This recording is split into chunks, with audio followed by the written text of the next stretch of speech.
What do you propose we do now? Well, you know, I just had the greatest brainwashing that anybody can get. Brain surgery, psychosurgery, And creation of amnesia, they do a very thorough job. parapsychology, manipulation of genes. We are not. Despite that fact, we're there, we are involved, we have created this into a conflict that is now a test between communism and freedom there. Right? You need to free your mind, cause you're running out of time. The picture's getting clearer, the higher that we climb. The further you walk with them, the more you feel divine. You need to fall in line, it's time to free your mind. You need to free your mind, cause you're running out of time. The picture's getting clearer, the higher that we climb. The further you walk with them, the more you feel divine. No need to fall in line, it's time to free your mind. I see the ways we've been getting played on a daily basis. Most people are afraid, so they going through their paces. Usually they make it without leaving any traces, believing that they made it but won't see that on their faces. This is a hot topic, like Miami eating faces. Zombies put in place government indoctrination. You wanna make it out, better make the preparations. 2012 won't be the end, so no early celebrations. Television seditation sells a minute hesitation, long enough to have the Constitution shredded and degraded. Meanwhile, celebrities, they have you starstruck, spaced out, Star Trek, hopped up, Starbucks, reality TV. In reality is far from what's real. It's been put there to keep you all dumb, brainwash the populace. You better start young to ensure that revolutions, they never start up. You need to free your mind, cause you're running out of time. The picture's getting clearer, the higher that we climb. The further you walk with them, the more you feel divine. You need to fall in line, it's time to free your mind. You need to free your mind, cause you're running out of time. The picture's getting clearer, the higher that we climb. The further you walk with them, the more you feel divine. No need to fall in line, it's time to free your mind. We need to teach and build, reach beyond ourselves and help to breach the veil of secrecy. The secrets that they keep affecting me, directing me towards a darkness I have yet to see. But luckily I share the likeness of a Jesus piece. I got my faith intact but far from a Jesus freak. Split religion lineage like colors on piano keys. No call for action, they're calling in the cavalry. Don't act surprised, act according to the battle scene. The tragedy is they desensitize you gradually, and actually you'll sacrifice yourself happily. The writing's on the wall, painted like art of war. Portrait of a corporation right before it's about to fall.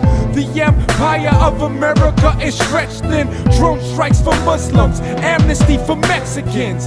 They made it so, now you'll think that I'm a racist. But really it's so you will agree to show your pain. You need to free your mind, cause you're running out of time. The picture's getting clearer, the higher that we climb. The further you walk with them, the more you feel divine. You need to fall in line, it's time to free your mind. You need to free your mind, cause you're running out of time. The picture's getting clearer, the higher that we climb. The further you walk with them, the more you feel divine. No need to fall in line, it's time to free your mind. Gestapo tactics, break back like chiropractics. The pressure's too much, flip out like acrobatics. Get mad and act sporadic. This man is added up to here. Mass murder overseas, you're bitching about the Buccaneers. Drown inside your fucking tears, suckers like a couple queers. Suffer for a moment and you claim it was a couple years.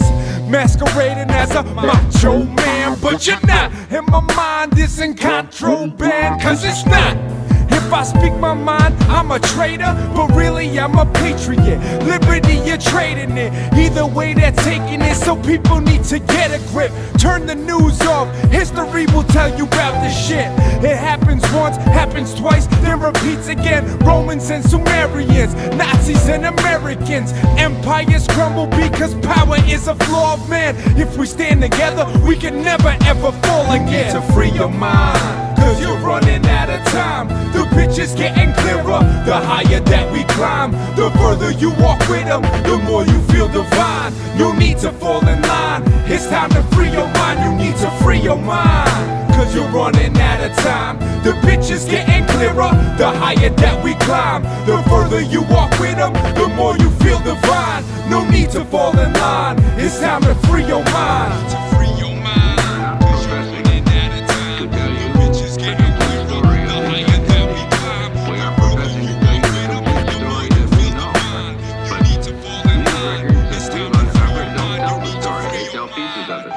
This is a story that has been told in bits and pieces. This is an attempt to pull most of it together. We know we don't have the full story. We do, however, have some striking new revelations and insights. I'm here to talk to you about the problem of slavery. It didn't end in the 1860s. It's a social malady that's with us today. It's increasing in its scope and severity. The desire to enslave our fellow man is unfortunately intrinsic to the human character. It has been with us since the beginning of time. I've been raised on a belief system that's broken. Raised on a belief I keep my eyes closed and never question the things that I'm told and slave away every day till I'm over. Only problem with that is I've been awoken. Read books and now I'm old and well spoken. Somehow did it all the while still smoking. Never close-minded, I keep mine open. A generation just like me that's been molded. Not asleep now, we can understand the motive. Every single day is a battle and I know it is a war for your mind and I'm trying to expose it. Unplug the TV and live for the moment. Turn the tables on them, then brace for atonement. Realize the life we're given is golden. Then you understand no government can own it. There's gotta be more to this. Like the weak don't get lost in it. There's gotta be more to life than living and dying, wishing and lying. There's gotta be more to this. Like the weak don't get lost in it. There's gotta be more to life than living and dying, wishing and lying. There's gotta be more to this. There's gotta be more to this. There's gotta be more to this. There's gotta be more to this. I know. There's gotta be more to this. There's gotta be more to this. There's gotta be more to this. There's gotta be more to this. I know. So quit with the bullshit. Telling me I can't have a full clip. Feinstein trying to limit my magazine. All the while pumping me full of damn medicine. Side effects that spike my adrenaline. Now I'm seeing parts of my mind that I've never been. Wanna fill you in about it, where do I begin? A pen's my sword mightier than Leviathan. Wanna try me? You better try again. From inception to trying to get in my head. Pop culture raised me like a thoroughbred. But then I unplugged and really got the full extent. I see the picture clear now with my mind's eye. I feel like I'm Einstein. How was I blind? How was this not relative? The whole time the truth is being hidden, we've been sitting on a gold line. There's gotta be more to this. Like the weak don't get lost in it. There's gotta be more to life than living and dying, wishing and lying. There's gotta be more to this. Like the weak don't get lost in it. There's gotta be more to life than living and dying, wishing and lying. There's gotta be more to this. There's gotta be more to this. There's gotta be more to this. There's gotta be more to this. I know. There's gotta be more to this. There's gotta be more to this. There's gotta be more to this.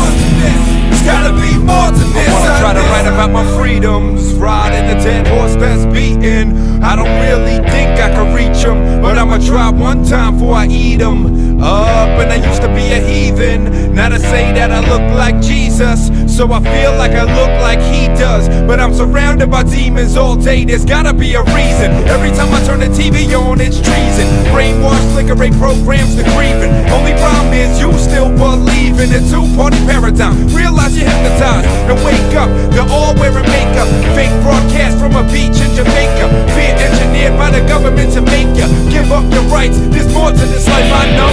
There's gotta be more to this. Like the weak don't get lost in it. There's gotta be more to life than living and dying, wishing and lying. There's gotta be more to this.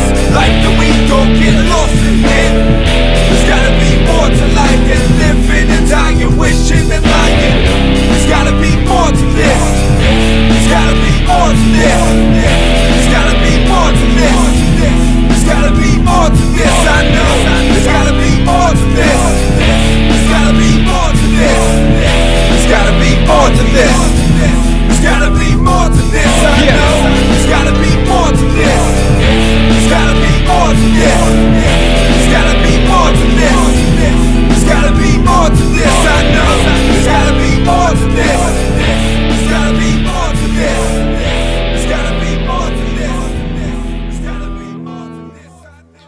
Welcome back to the show, Crypto in Chat.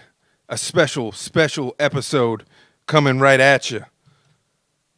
You could already see that I am riding solo today, so I am your humble and lonely host, Seymour Mack, also known as Doc Solo. Right now, Moses is on baby watch. His wife is due tomorrow. Actually, the due date is tomorrow. So we're on baby watch. We're going to be awaiting a call, see if this little sucker comes early or if he's going to hold out. We'll see what happens. But when I know, you'll know. We got a lot to talk about, and I hope you're ready. All right, we'll see if we can hold it together here. I got my friend here, although Moses isn't here with me. I got my friend Jack Daniels, and with him, anything is possible.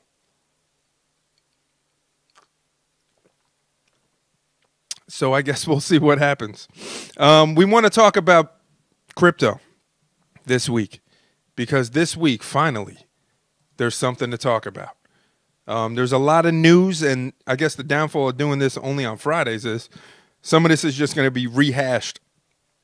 Full disclaimer for anybody who's never seen this show before. We are no experts here, and I'm a complete idiot, so I don't know what the hell I'm talking about. But we're going to hash this shit out together. Nick Wright, you're a little wrong this time. You missed the deadline for the giveaway. I will be announcing at some point during the show. Usually we do it at 9 o'clock, 9 p.m. Eastern Standard Time. We do the giveaway we announce for the Nexus community.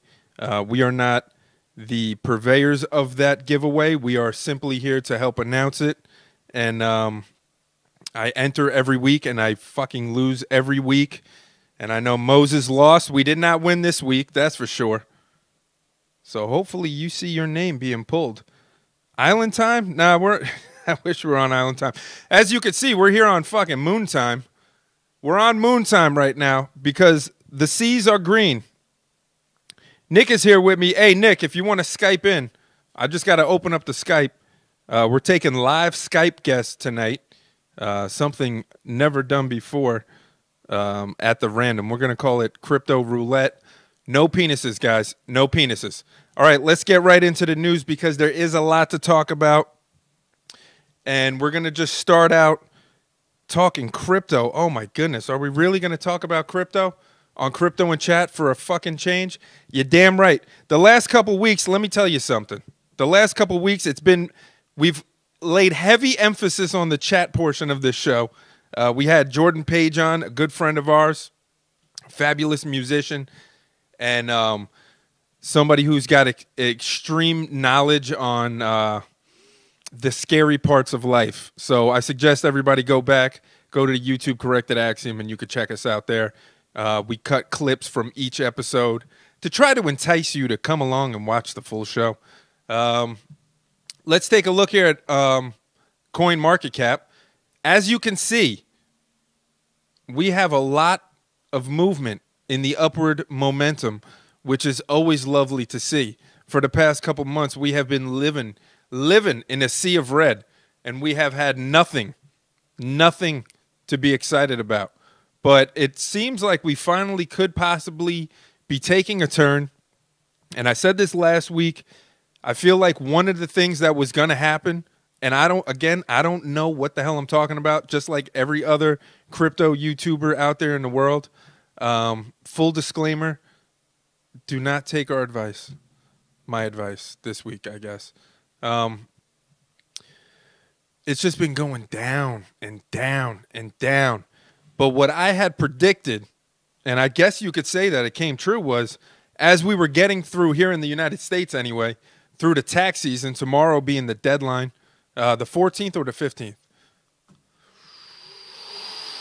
I don't know. I already paid mine. The 14th or the 15th is the deadline for the taxes. You got to submit your taxes.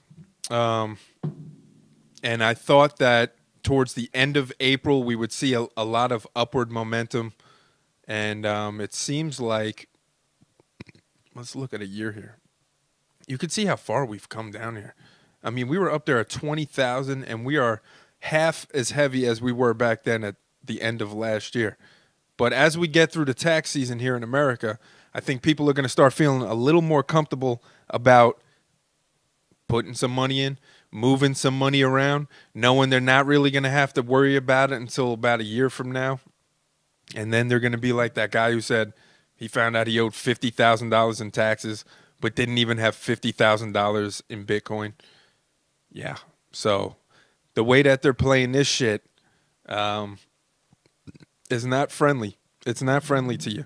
I guess if you already stated your position or got yourself positioned before pretty much the end of last year, then you're all right. You really don't have to worry about paying taxes on Bitcoin that you've been holding since 2013.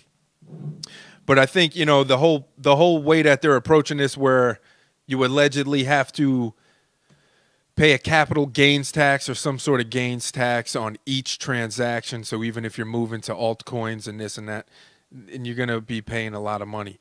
In the case of the story where I said this guy said he found out he owed $50,000 in taxes but didn't have $50,000 even invested anymore, was because when he had made those trades that accumulated that amount of tax money needing to be paid, Bitcoin was worth $20,000, and now it's not. So how the hell is this guy going to pay that shit? You know, I don't like talking about taxes here on the show, but since Moses isn't here, because he gets really excited about it. Really excited to the point where, you know, I fear for him.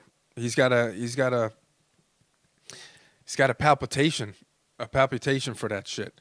But something that I did want to show you right there on CoinDesk.com, Credit Karma says almost no one is reporting crypto tax gains. Yeah, would you think that? Jesus, fuck, you know? I've been to 4 different tax companies over here, and I get different story every time. So yeah, I mean, I don't know how closely related it is. You know, your tax system to ours over here in the States, but it's a lot of BS. But as you can see, in the spirit of Bitcoin and in the spirit of Satoshi Nakamoto, almost no one is reporting crypto tax gains. And that's what we like to see. You need to fight the system. The whole essence of, and you know what, I was thinking about doing this, and let me write it down so I don't forget. Because maybe we will journey into the Satoshi white paper. I was going to just do like a live reading. I wasn't sure what I was going to do without Moses. Sorry, I got the sniffles today. I wasn't sure what I was going to do without Moses. You know, we like to bounce ideas off each other. We're like Laurel and Hardy. I almost said Laurel and Hyde. We're like Jekyll and Hyde, Laurel and Hardy. Jesus, I can't even freaking talk.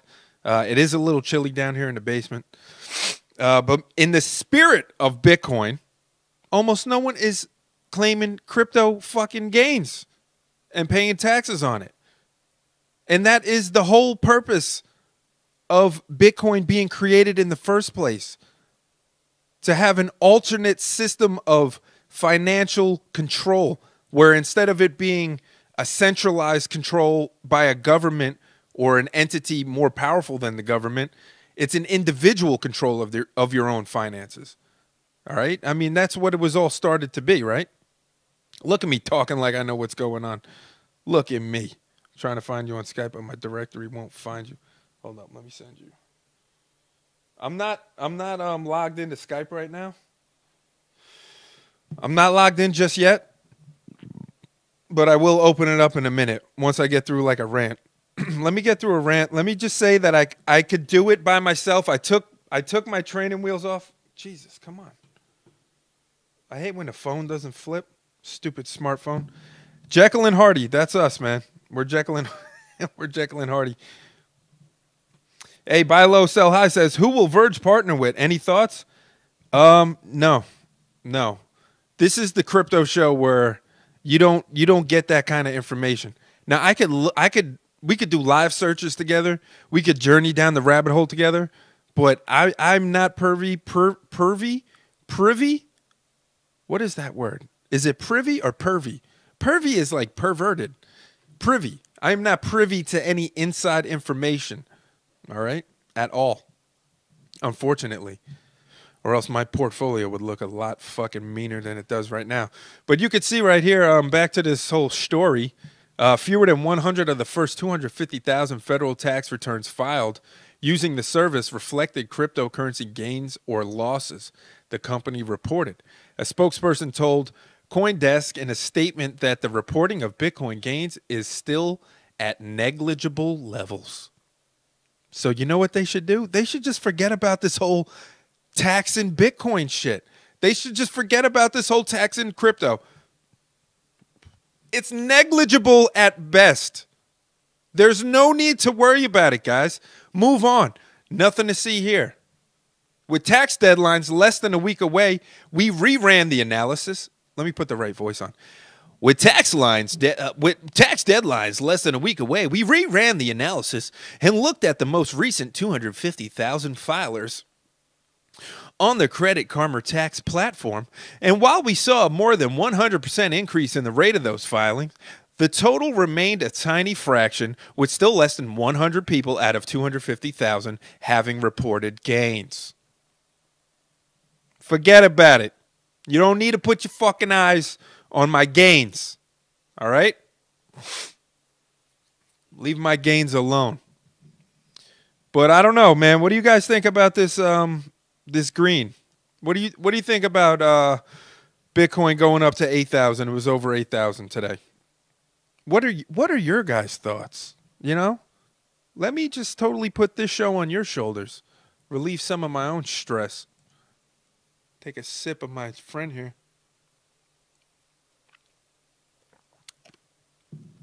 And do you think this? Let's talk about a couple possibilities for this boost in the market. One, my theory of the tax season coming to an end here. I feel like after people get through the tax season here in America and elsewhere in the world, they're going to feel more comfortable about moving things around. I'll tell you personally, I haven't made any transaction in crypto in weeks. The last time I did anything was I bought more Nexus, because that's never the wrong thing to do. The only advice I can give anybody here on the show and feel confident about is the fact that you should be investing or at least researching Nexus. This year is going to be a huge fucking year for Nexus. Now, with this boost in the crypto market, are we going to see like a filtering out now into some alts? You know, if this is new money, because now we have new entry into the market. If you look at Bittrex, one of the biggest exchanges here in the U.S., Bittrex relaunched a new website, so we could talk about that. But more importantly, they reopened for new registrations. For new registrations. God damn it. Ridiculous. And, you know, if you got new Bittrex accounts starting to get filed up, you got the end of the tax season here. People just got some tax returns back. Plus, it's bonus season if in the corporate world. Right about now is when people start getting their bonuses. Even myself, I just got me a bonus. I think you're going to see some new money flowing in through these exchanges as they start opening up. Now, it is big, regardless of what you think of these exchanges and Bittrex in particular. It is very big news that they are opening up for new accounts. Once you start getting an influx of new money, instead of that stale, stagnant fucking money that's just sitting in there, like everybody's just waiting right now. You're doing the same thing I'm doing. You're just waiting, like, okay, this shit's got to end eventually. Eventually, there's going to be a time to fucking move, and right now it's just not the time. But Bittrex opening up new account registrations is huge fucking news. I know that they had opened it up, and then they immediately shut it back down because they got caught with their fucking underwear open. That's not that. That's not that saying. They got caught with their pants down. With their underwear open? What the fuck is that? They got caught with their underwear open. Let's take a look at the chat. Scroll down here in the chatty Chattanoogan. Do you think Bittrex is going to be reporting or is already reporting trades to the government? I think they're already reporting. I mean, there's no fucking doubt about it. If you actually click on the register, let's go back real quick. If you click on the register tab on Bittrex and we scroll into the not so fine print, we are committed to complying with all U.S. regulations that help prevent, detect, and remediate unlawful behavior by customers and virtual currency developers when using the Bittrex trading platform or any of the company's other services.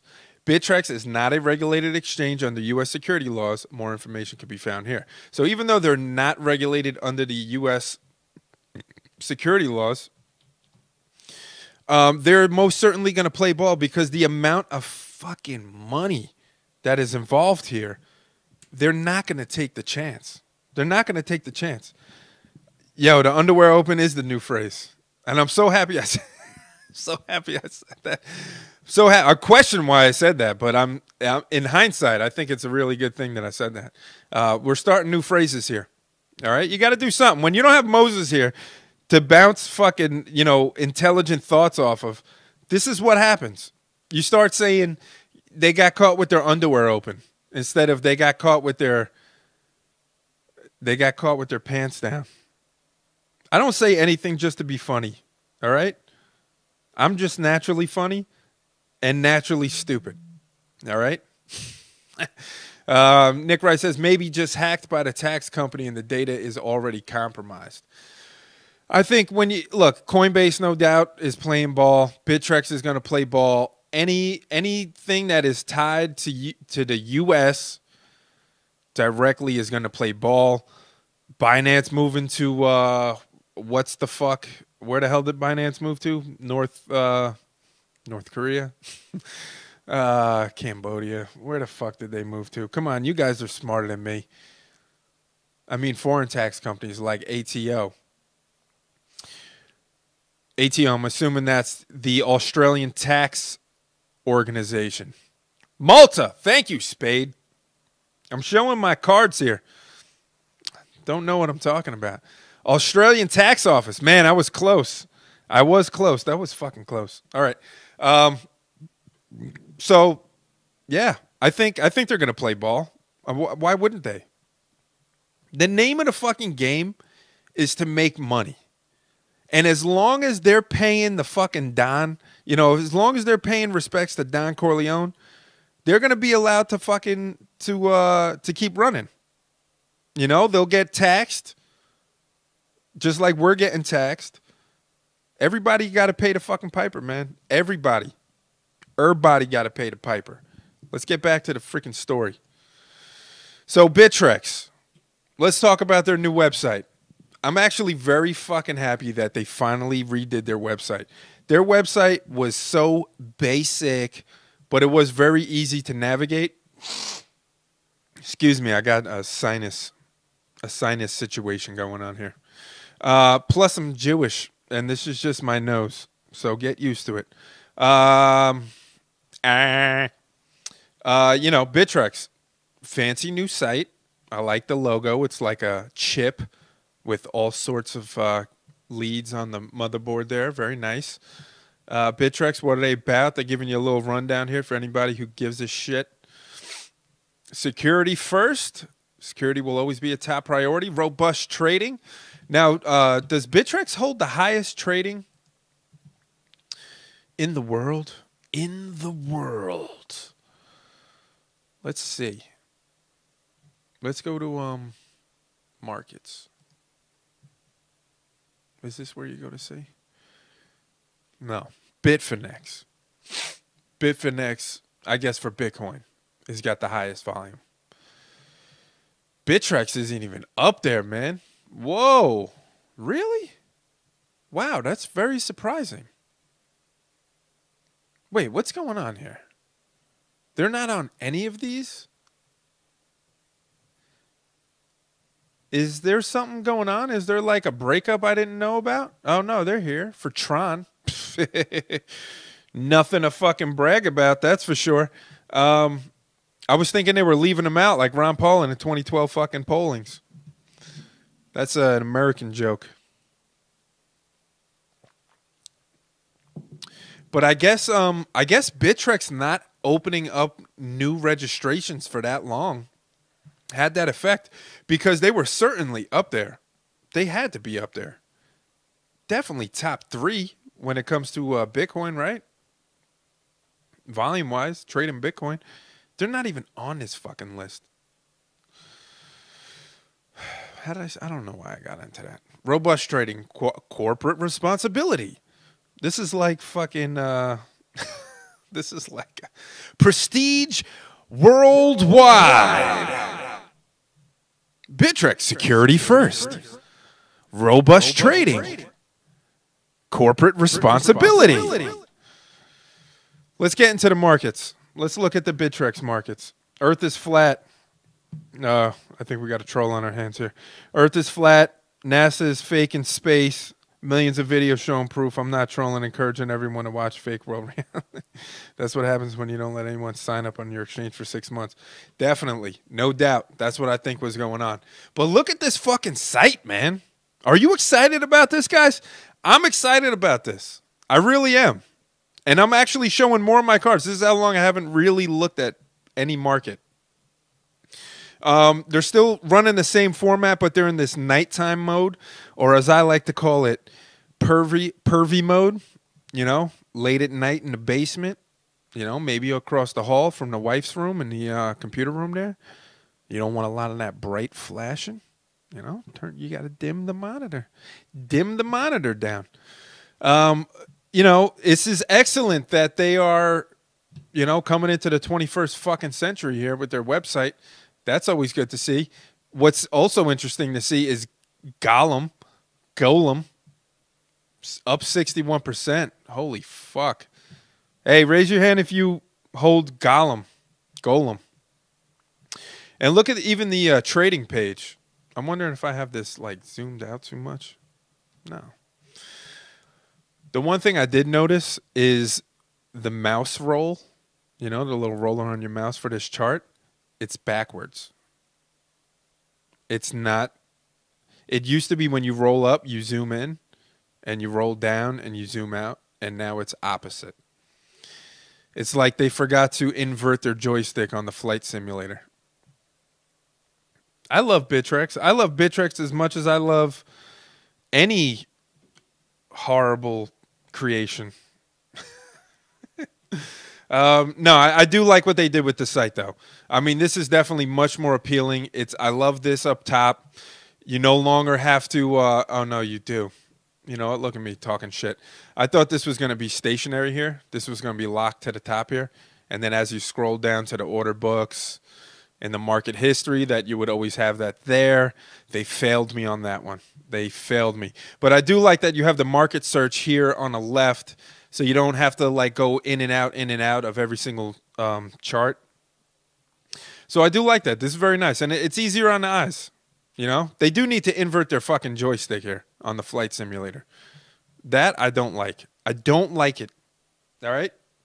It's like all of a sudden my toilet's flushing the other way, clockwise. Northern hemisphere? Yeah.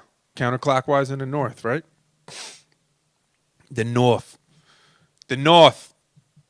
Winter is coming. Hey, who's hodling? Hey, here's the biggest fucking hodl game that there is. ADD sidebar. I'm hodling on some fucking Game of Thrones right now. Who's hodling on Game of Thrones? From the end of the last season, you got to hodl for 2 fucking years before you get another fucking episode. And it's the last season. I hear they're only doing like 6 episodes. I mean, they are lengthy. They are at least an hour long. I think from what I'm hearing, there's only 6 episodes, but they're going to be a lot longer. They're going to be like an hour and a half, 2 hours an episode. That could be rumors, could be all lies, fake news, who knows. But I'm hodling Game of Thrones like nobody's business. Yo, Mike Salvi, I'm about to put you on blast, broseph. Mike Sally. Yo, Mike Sally. The site is still beta. Maybe Bittrex sites still have enough lagging quotes on the bars. Excuse me for my nose here. Mike Salvi, do yourself a favor, bro. Yo, for real, man. You got to get on that Game of Thrones, man. I mean, do they have Game of Thrones coin on this motherfucking? Let's see. GOT? Closest you got is Golos, man. Fuck Golos. Somebody should make a Game of Thrones coin. I like what they did with this site here. Back to the fucking show. Let's go. Get back here. Come on. Back on track here. Mike, do yourself a favor. Oh, a Khaleesi coin. We're never going to get back on track here if we're talking Game of Thrones. Hey, Game of Thrones is, look, I will say this, and I'm going to say this honest as fuck. Game of Thrones is no doubt my favorite show ever, ever, ever. Ever. More than fucking Breaking Bad. More than, what's some other good ones? Lost. I loved Lost, man. Some of those seasons were fucking wacky. More than Walking Dead, if you're into Walking Dead. I had to stop watching it.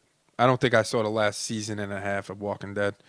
More Than I Dream of Jeannie. Yo, you beat me to it. I was about to go old school. I was going to say More Than Alf. But that would be a lie. There's no show greater than Alf.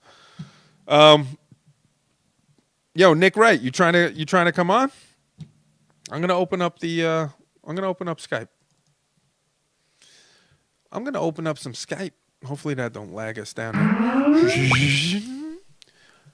Welcome to Skype, you lonely piece of shit. Do do do do do do do.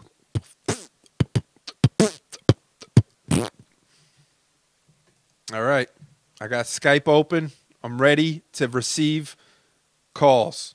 If you want to join the show, hit me up. Send me an invite on Skype. That's going to be corrected Axiom. There's only one, baby. There's only one. So we're taking live guests here, live callers on the random. We're going to bring Nick right in here in a moment. Finally get to talk to this sucker. Get a different accent in here. I got this Brooklyn accent. This is a Brooklyn accent. But Nick, when you come in, we're going to get back to the program. We're going to talk about why the market is starting to boost a little bit. Back to the story. I mean, there's also the not the rumors, but the stories of the George Soros and the like putting in tons of money or starting to move in to invest in here. Where is it? George Soros. I got him over here. Over here to the left. To the left, to the left.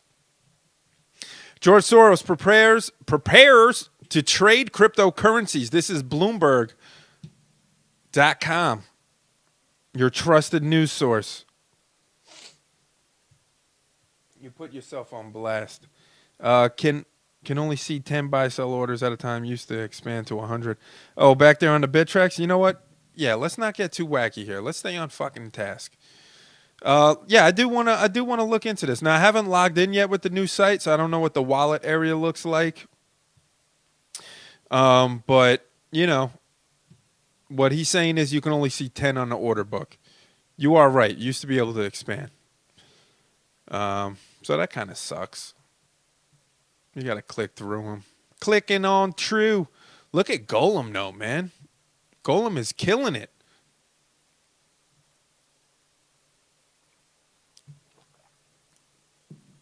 Killing it.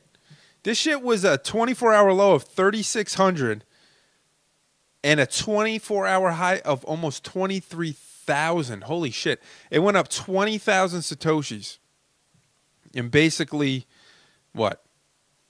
24 hours. That's what I just said. In 24 hours. I can't get you on my Skype? What the hell, mate? Send me a message with your Skype name. Unless you don't give a fuck people calling your Skype all hours of the night. Cause then I'll look you up. I'll look you up, brother. Nick Wright. Cause he ain't never wrong. Is it never wrong? Let's just look for Australia. A lot of United Kingdom.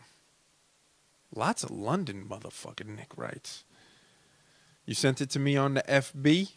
All right. Hang tight, fellas and ladies. Maybe. Maybe there's ladies. Maybe there's not. There's usually not any ladies in crypto. Isn't that what they say? That's not really true, though. Nexus, back to Nexus. You know we love Nexus. Nexus has a ton of fucking women. I guess you have to use YouTube rather than Facebook. I'm on, you sent your name on Facebook or you sent a, no, you're looking on Skype. I see you. I see you, brother. Let me go over to my Facebook. You sent me a message, you said. I don't see no message from you. Send me your Skype name on, send it to my personal page. You know, man, I just sent you my name. Just reply. Anyway, Bittrex is looking lovely, yada, yada, yada. It's all great. They're opening up new fucking accounts, and that's why we're seeing new money flowing in. Obviously, that's the only thing that makes sense, right? But we are seeing, and I don't check the tether markets. I only like to see what the price of Bitcoin is. 7,800. So, I mean, $7,800. It was over 8,000. You know, the main thing to look for now is kind of looking at the charts, is trying to assess where we're at, where we at. You know what I'm saying? Like, are we going to wind up falling back down here, or do we have enough support to keep us going in an upward momentum? If you start having a lot of money coming in from the likes of this, from this guy, not this guy. This is just the guy talking. George Soros. All right, I got you, man. Then you're going to be seeing billionaire fucking money coming in. You're going to be seeing new accounts opening up on exchanges like Bittrex. That's going to be new money coming in. You're going to see tax season coming to a close. People aren't even fucking reporting any crypto tax gains because they don't give a shit. All right? All right? You know what I'm saying? Let's bring it back to the chats. What you got to say? This is Stacy. Why am I anonymous? So, yeah, the thing on this, I don't know why. The thing on corrected action. Yeah, that should be it, man.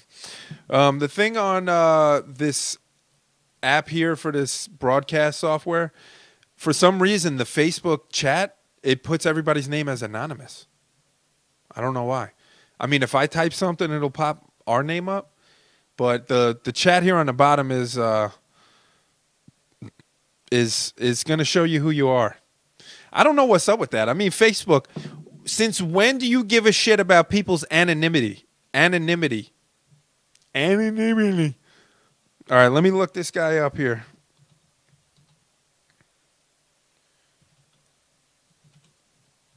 On the old Skype. Who uses their email address? Oh, look at you. Now, I got two of them, man. I got Langwarren and I got Melbourne. Who is who? Which one is you? Hooty hoo, which one is you? Let me go back to the fucking show here. Oh, I lost it. Are you serious? All right, I'm just going to send you an invite. Langhorn, or whatever the fuck it is. Langhorn? So how's everybody's Friday going? Or if you're in Australia, how's your Saturday going? I don't know. I mean, you guys are in the future. So I'm going to assume. Mike Casey in the house. What up, Mike Casey? I'm going to assume. I'm going to add you to my contacts, man. Hopefully that's the right one. I'm going to assume that, what was I saying? We're trying to get Nick Wright here in on the show. Impromptu. We're taking live callers on the Skype. You could send me a you hungover? Nice. You could send me a Skype message or a Skype invite. And no penises, guys. It's not that kind of show. This is a family show. I'm going to... come on, man. Where you at, bro?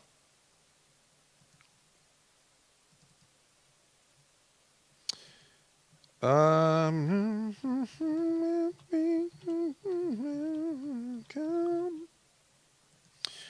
with me, people out there in the world. I'm going to send both Nick Wrights. I'm going to send both of them. Oh, there we go. Oh, sugar. Let's see what we got going on here. Yo, what's up, Nick? How you going? Hey, you got a pair of earbuds or something? Yeah, I can go get some. Yeah. Oh, here we go. I'm going to catch my feedback every time. I'll let you plug it in. I'll preface this fabulous engagement here. This is Nick Wright, everybody. Nick Wright ain't never wrong, except for when he didn't submit his entry to the contest this week from the Nexus community. I actually I submitted one for Slack and for Discord alike, and I tell you, I already got the people who won. I did not freaking win again, but that's all right. That's all right. I've been mining Nexus though. I'm winning a little bit there, I think, as long as Nexus goes to the moon this year. So as Nick Wright gets set up, Nick Wright joins us every week from Australia. He's one of our good friends here, and I'm happy to have you. Let me know when you're all set up. Yeah, we're going to talk about this market, man. We got a booming market, it looks like. Hopefully it'll sustain. Maybe Stacy will give us some insight. It's not working. It's not working? I don't have an input for my for the earbuds because I'm on my PC. I can connect to my laptop, but I might have to come back to you. No, that's all right. Fuck it. We'll do it live. Fuck it. We'll do it live. I'll turn the sound down a little bit. Yeah, turn it down just a little bit. How you doing, man? Thank you for joining me. I'm all alone here on the show this week.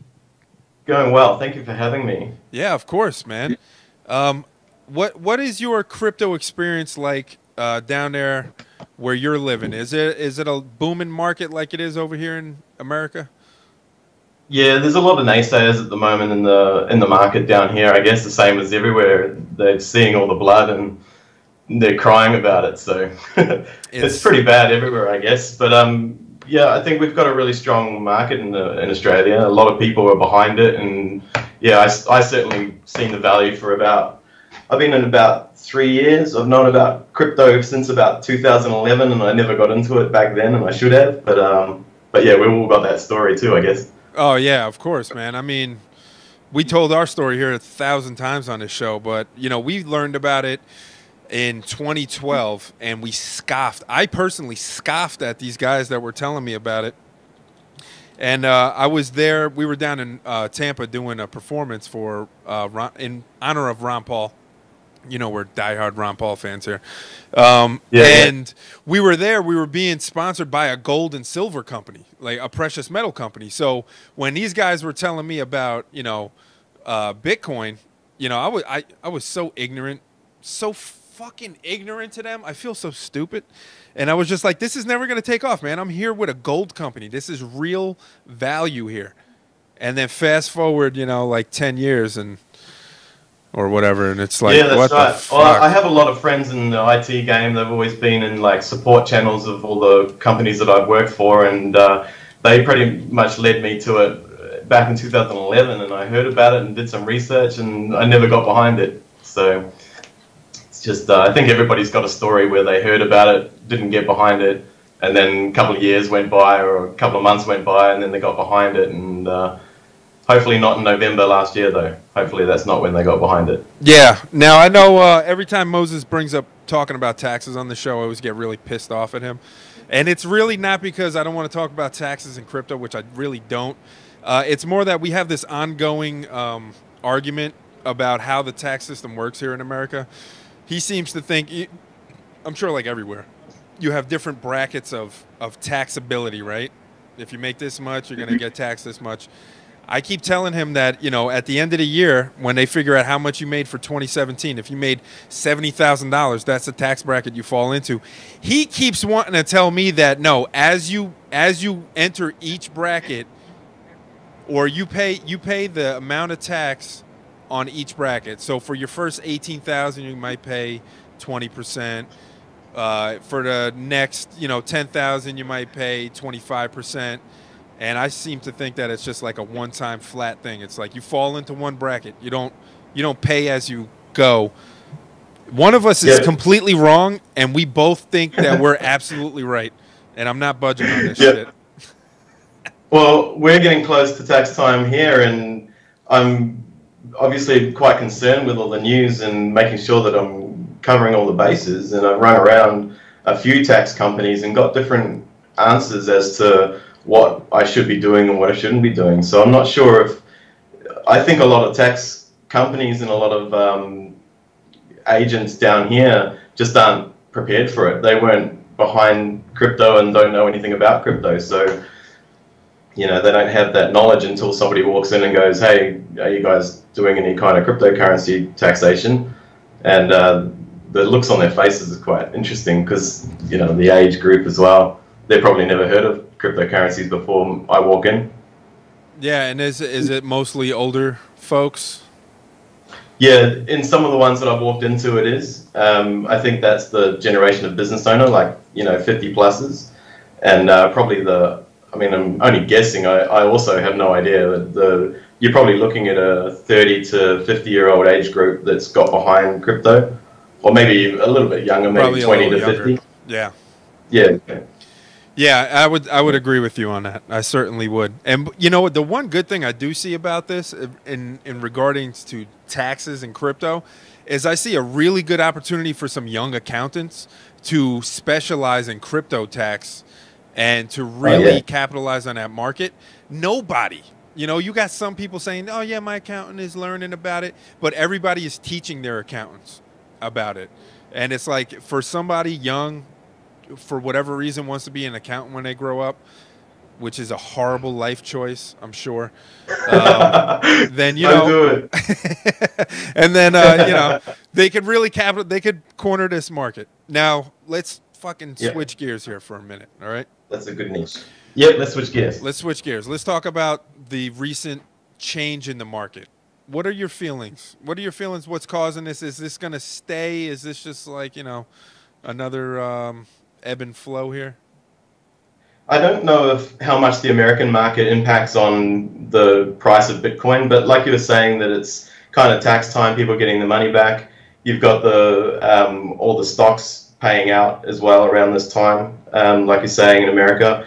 I've also seen different stages through the time in like Asian countries impacting the price as well, but because it's a global kind of thing, it's really hard to know if it impacts that greatly. But I think perhaps that's why we've seen some green candles over the last couple of days.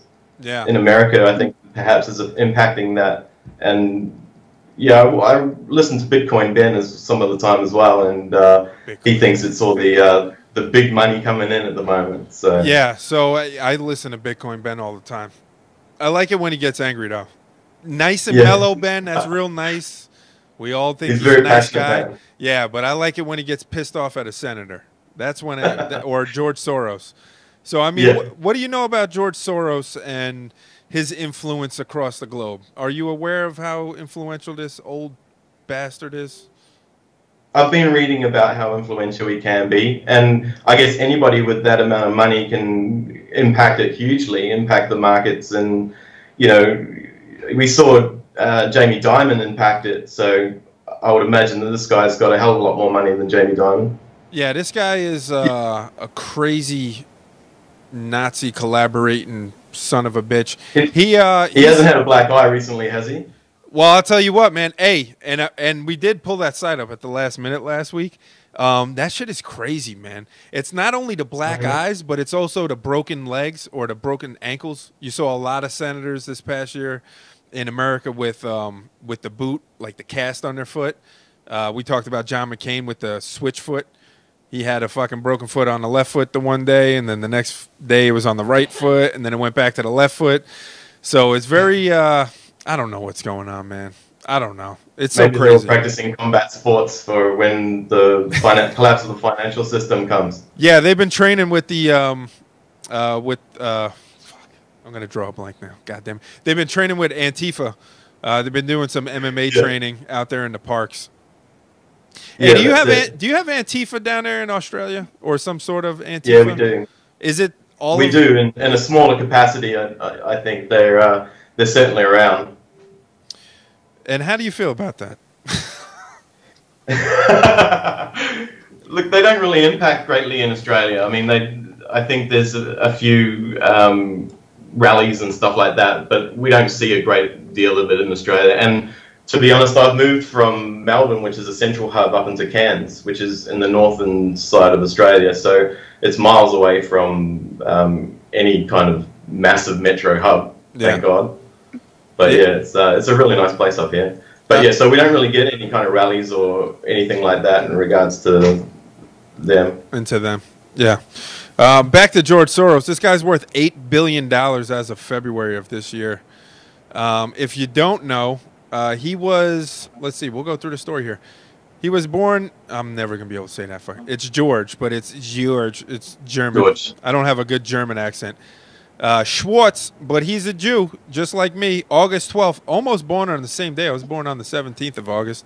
Hungarian American investor, business magnate. What is magnate? Things like just like they run a lot of shit. They look after a lot of shit. Yeah, business bastard, philanthropist. Yeah, all right. Yeah, he's a big business. Well, click on it and it'll tell you. All right, let's go down the wiki rabbit hole here. Tycoon redirects here.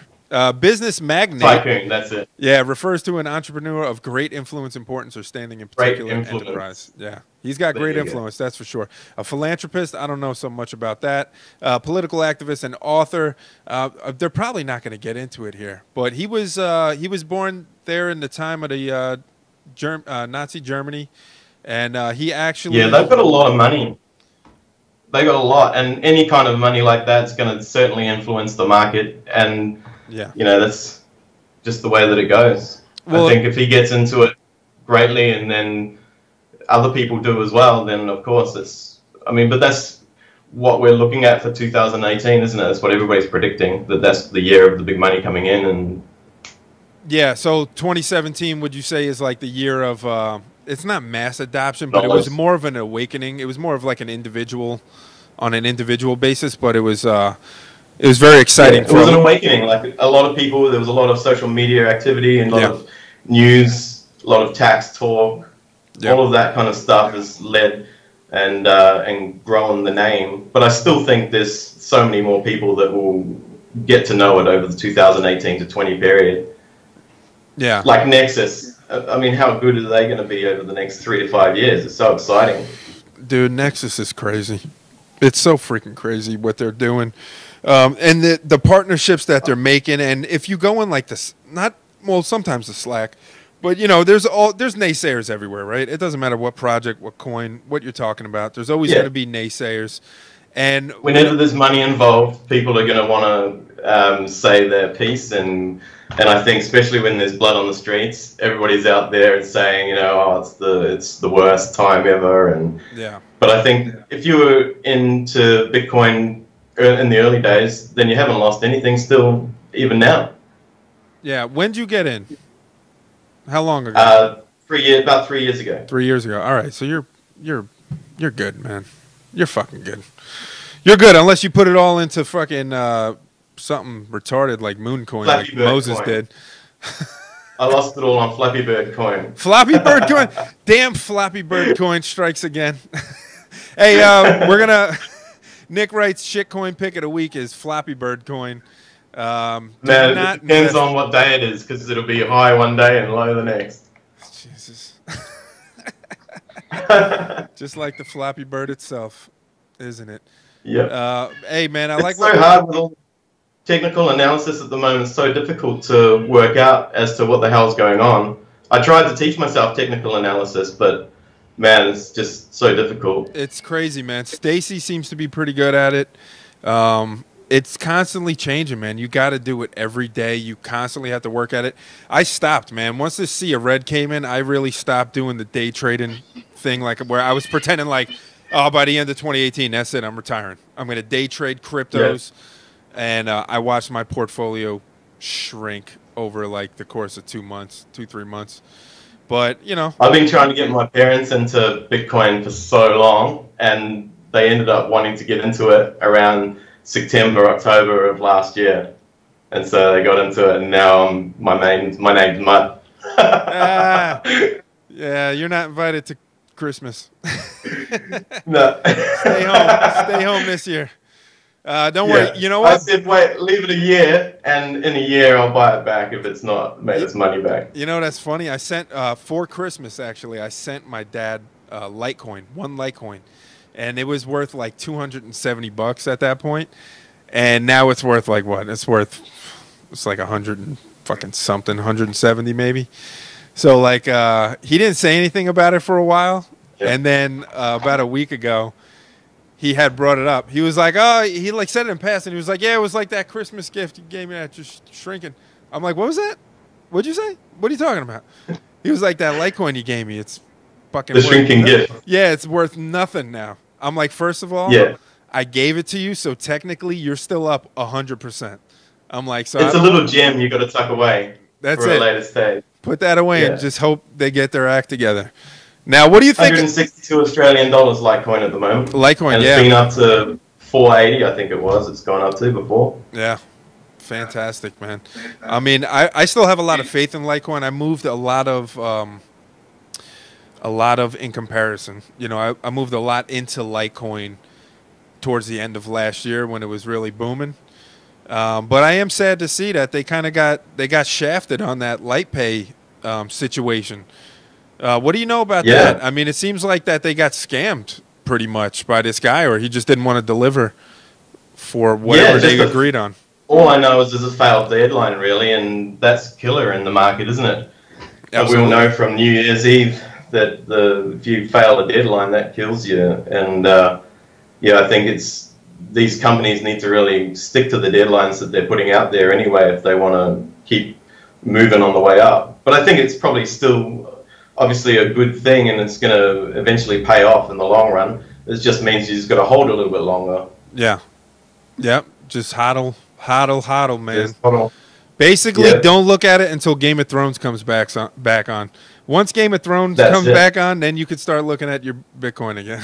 Everybody's happy then, and everybody's spending the money. You know, they're all like, let's put money back into crypto because Game of Thrones is back on. Yes.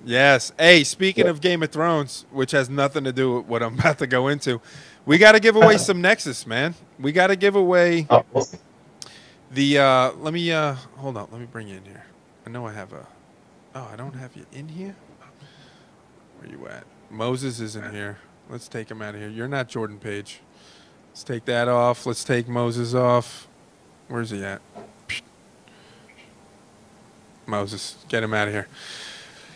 Mike Casey's hungover. All right, I just wanted to switch screen very for a tiring second. time, I remember. We need to give away some Nexus from the community. Again, let me explain. The Nexus community is the most giving community in crypto, hands down. I've never seen a more charitable group of individuals than I have seen with Nexus. And I'm happy to at least announce these giveaways for them and kind of help, spread this news a little bit. So we're in week 5 of the community giveaway, and they're giving away 100 Nexus to one person in their Slack channel and another 100 Nexus to one person in the Discord channel. And the winners are... I don't have a...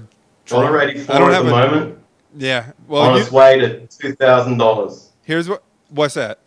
Nexus? Nexus. Yeah. Hey, look, I know who didn't win this competition, or this giveaway, I should say.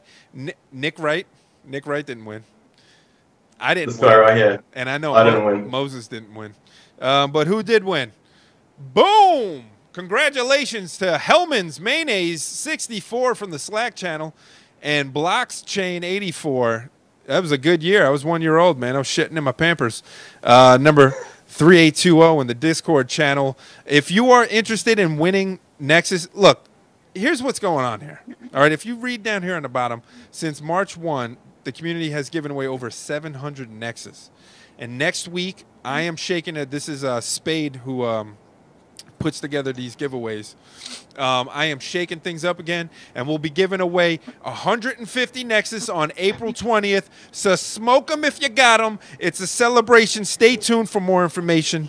I will release in both Slack and Discord. So if you want to win free Nexus, do you understand what this guy is doing right now? It's not just Spade. It's the Nexus Core team. They just gave 1,000 Nexus to this giveaway pool. You got members like Murdocky, Spades. I'm going to forget every other one, unless he has it down here. No, he usually has it. There's so many, it's hard to say all of them. There's so many that have given to this, so I apologize to the guys that I can't remember. But they're basically giving away fortunes. So right now, if Nexus is only worth like $1.90, $1, what is it worth? What'd you say it's at right now? It's $1.84 on Australia cryptocurrency market capitalizations. Yeah. Yeah. So soon to be 2,000. Soon to be 2,000. Like millions and millions of dollars they're giving away. Exactly, and that's the point I'm making in a very long, drawn-out fucking way, is that they're giving away fortunes, and I have not been able to fucking win, and it's pissing me off, man. It's really pissing me off. If it wasn't for bad luck, I'd have no luck at all. What's that? I said I haven't won anything for like 2-3 weeks. Hey man, how much Nexus have you won from us? I know it's no 100 fucking Nexus giveaways here, but 7 plus 2 plus 3, I think 7. So about 13 Nexus, I think. That's a little mini fortune in itself, man. That's a mini fortune, yeah. Now, when did you get into Nexus? Yep. How long have you known about Nexus? Just before I started looking, just before I started watching the show, actually. So I basically started my own little company helping people get into understanding cryptocurrency. So working out how to do their research, what the basics are, like fundamental analysis and technical analysis and all that kind of stuff. Just the basics. And so I'd help them get started, and then I went through my top 50 picks. And in the top 50 picks, there's Nexus. So started doing my research on them, and it just looked like an awesome company. And yeah, just really wanted to get behind it. A lot of the coins that I get behind, I feel good for the world and good for, like ecologically good. And I like to take a more holistic approach to it and go with the decentralized cryptocurrencies and that kind of thing. Because yeah, I don't like the way that the big banks have control over us and control our world. No, all that makes sense. I agree with you. Moses is always fucking taking jabs at me here in the studio, because when I started out, I was so excited about crypto when I first started getting into the exchanges and started kind of moving some around. Exciting. That I was I really started getting into trading on a daily basis, reading the charts, looking at looking at their social media, looking at the websites, trying to look at the roadmaps and the deadlines, and it was, it's a fucking full-time job. You cannot do this. Oh, yeah. If you want to be good at it and you want to make money at it, you can. And it's really not that hard to, but you do have to dedicate a lot of time to research. 90% of your time has got to be research. 10% is pushing the button to buy or sell. Oh, that's right. Oh, probably even 2% is pushing the button at the end of the day, isn't it? You're probably right. But yeah, it's all about doing your research, settling up on Twitter and messaging systems like Slack and looking on GitHub and, just everything, trying to do as much research as you possibly can into these coins and working out if they're a legit company or not. And I still get sucked in and find coins that I think look legit and then end up burning me a little bit. But yeah, you just got to keep on learning and moving forward. It's a new technology, so. It is a new technology, and I always give a lot of shit to these guys that are selling their services, and I kind of retracted this fucking statement at one point. I got to pour me a little Jack here. I'm going to get one. Yeah, get yourself something. I'm just going to ramble here for a second. I always give a lot of shit to those guys, and I know a couple of them, not very personally, but on a semi-personal basis. where they sell their services to kind of like set people up a Bittrex account and a Coinbase, and here's how you move it from here to here. And I initially started giving them shit because all that information is out there. You know, like there's 100 YouTubers that have given this information out. There's 100, you know, Reddit subreddits or whatever. You know, the information is there, but I kind of had to retract it. Because there are a lot of people who are not tech savvy. You know, I'm not like a coder. I don't, you know, the best I could do is making a Excel spreadsheet with like some formulas and shit and some VBA. Yeah. You know, that's about the coding experience I got. But there are a lot of people who have a hard time sending an email. So I had to retract that statement because there is a market for it, you know. So, yeah, are you an opportunity? Oh, sure, there's some people capitalizing on that opportunity. But it's also needed, you know what I'm saying? You don't want people putting in, you know, $1,000 or their fucking mortgage or whatever the hell it might be, and then they go to send it and they lose it because they sent it to the wrong address or something. Oh, right, yeah. You know? So, yeah, like little things like that. Yeah, there should be, and that's what my plan was to have this little, like, it basically I just go out and spend an hour with them and run through those little tips and tricks. And it helps a lot for people who aren't that savvy in regards to cryptocurrencies or even just turning on a computer, you know, like they want to get in and maybe invest the $100 or $2,000 or whatever, and they don't even know how to do that. So getting them set up, even the verification process alone can be daunting for some people. Well, absolutely. I mean, dude, I mean, a Coinbase, right? You got to wait for those little mini transactions to hit your bank account. That in itself is like... You got to do a postcard with the date and your ID held up in front of you with a smiley face. Hashtag fucking Bittrex. You know how many times I had to do that? It was so ridiculous. They were like, there was a point where file with all the same photos on it and just kept on going back to that file because you have to do it so many times. Did they accept? Because that's the other thing, right? Like having multiple exchanges, and you don't just have a portfolio of coins, but you actually end up having a portfolio of exchanges that you deal with as well. Because sometimes, you know, the coins might be cheaper on a certain exchange, and there's all kinds of different reasons why you would have different exchanges. Arbitrage being just a small one. Yeah. What's your favorite to use currently? Well, to buy from, I like Bittrex. I've been using Bittrex for a long time, but we've got CoinJar and CoinSpot down here. CoinSpot's of the more premium, I guess, price for coins, but they've got a good portfolio of coins that you can choose from. And then I pull them all offline straight away and just chuck them into my cold storage wallets because I don't trust them being on the exchanges. Yeah, I moved a whole bunch of my stuff out of Bittrex, but I still have stuff sitting in there that I don't really have wallets for. I got to get my shit together. Yeah. Because it's just sitting there. Yeah, well, the wallet makers should get their shit together too, because they could make a wallet that's got everything in it. I'm sure it's not that hard. Yeah. I mean, yeah, with the level of shit that they're doing already in these exchanges, you can't make like a functional fucking wallet or whatever other kind of system, you know what I'm saying? A wallet that's got everything, you know? Yeah. I guess like anybody, though, they're running a business, and I'm assuming that they go to those coins and say, hey, give us some coins so that we'll list your coin on our wallet. Yeah, and again, I'm not like privy. I hope that's the right way to say that word. Privy to, I've been saying it a lot this show, to any inside information, but I do know that with Nexus, they were trying to get onto Binance, and they're still working on it. But I do know what I know, which is I don't know anything specific, but that apparently there was, you know, there's a fee. If you want to get on Binance, you know, a lot of people are always saying, man, you're putting these shit coins on there.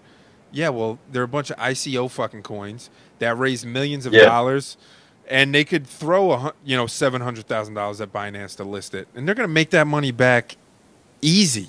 A couple pump and dumps, couple hype, cycles, and they're gonna make that money back threefold. Yeah.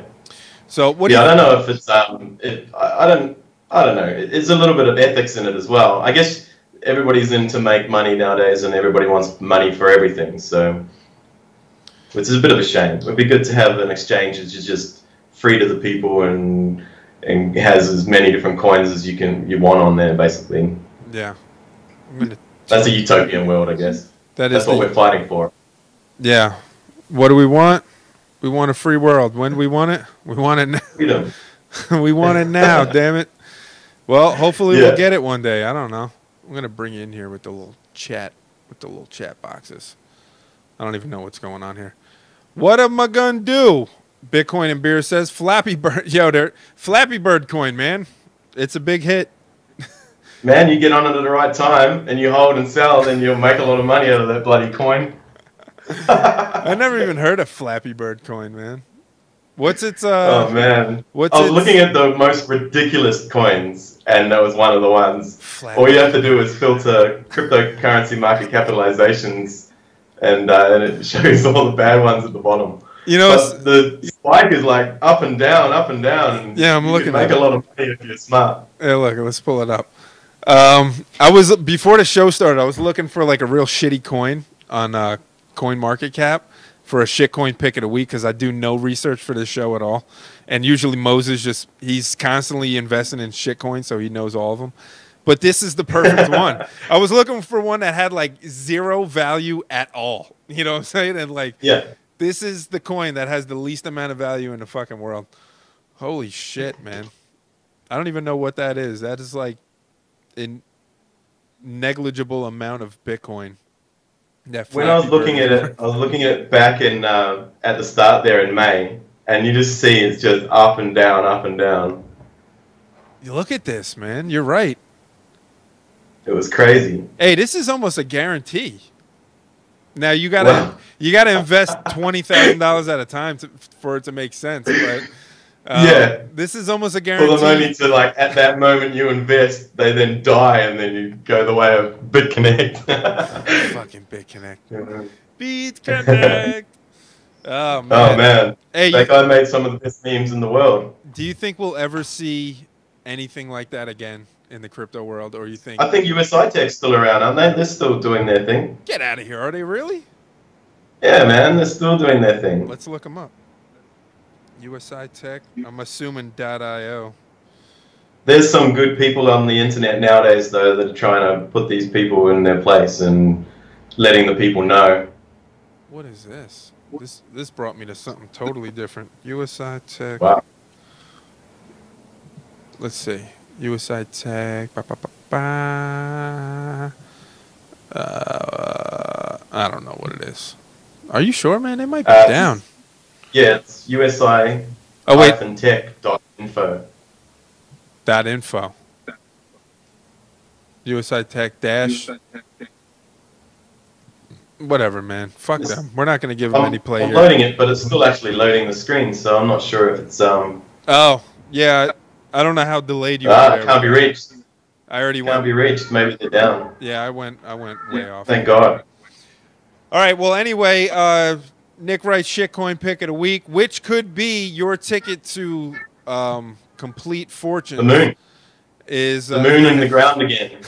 You could be riding with Elon if you hit it at the right time here. And it looks like if we zoom in a little bit, let me do a little TA on this, a little tits and ass on this. It looks like we are in prime season for a moon. Perfect on Flappy coin. Perfect buying opportunity. I'm not a financial advisor, and I advise everybody not to listen to what I'm talking about right now. But if you would have put all your money on Flappy coin right now, then you might 50% lose all of it, or 50% make 50% on that again. Yeah, so only invest half of what you're willing to lose. Yeah. Check this out, man. So Trade Satoshi, that's where you can get your Flappy coin. Allegedly, they're still trading BitConnect coin. Yeah, just not for very much. No. I guess there's a lot of people holding it at the moment, waiting for it to gain value again. It's going to moon. I got some BitConnect coin waiting for moon. Look, man. When I first got into crypto, I invested in not every single one of these scams, but I invested a little bit into a lot of these fucking scams. Now with BitConnect, I put in $100 and I actually made my $100 back. Just with the interest, I only referred one person, which was Moses. So I made no fucking money from him because he's a cheap bastard and he didn't invest as much as I hoped he would. But I made my $100 back right before the whole shitstorm hit. And then, so I didn't hurt anybody in the process, so I don't feel guilty about it. But I did invest in a BitConnect. I invested into, I'm so embarrassed to say this. I've talked about it before, but I'm really embarrassed to bring it back up. ETHConnect. I put a little bit of money into ETHConnect when that thing came out because there's one thing that Moses. Oh man, I got him behind USI Tech. Like when I first heard about everything, I was like, wow, there's this company, and really they got these algorithms behind the scenes. Yeah. I bought into it. I didn't sign anybody up either because as soon as I signed up, I bought one package and then did my homework and then realized, oh, okay. So I just had one package sitting there. And did you lose money? I've got a whole heap of dust in there that I can't get back now. They've taken it. My life savings. Your life savings, huh? My one package. Yeah, no. What's a package, like $100 or something like that?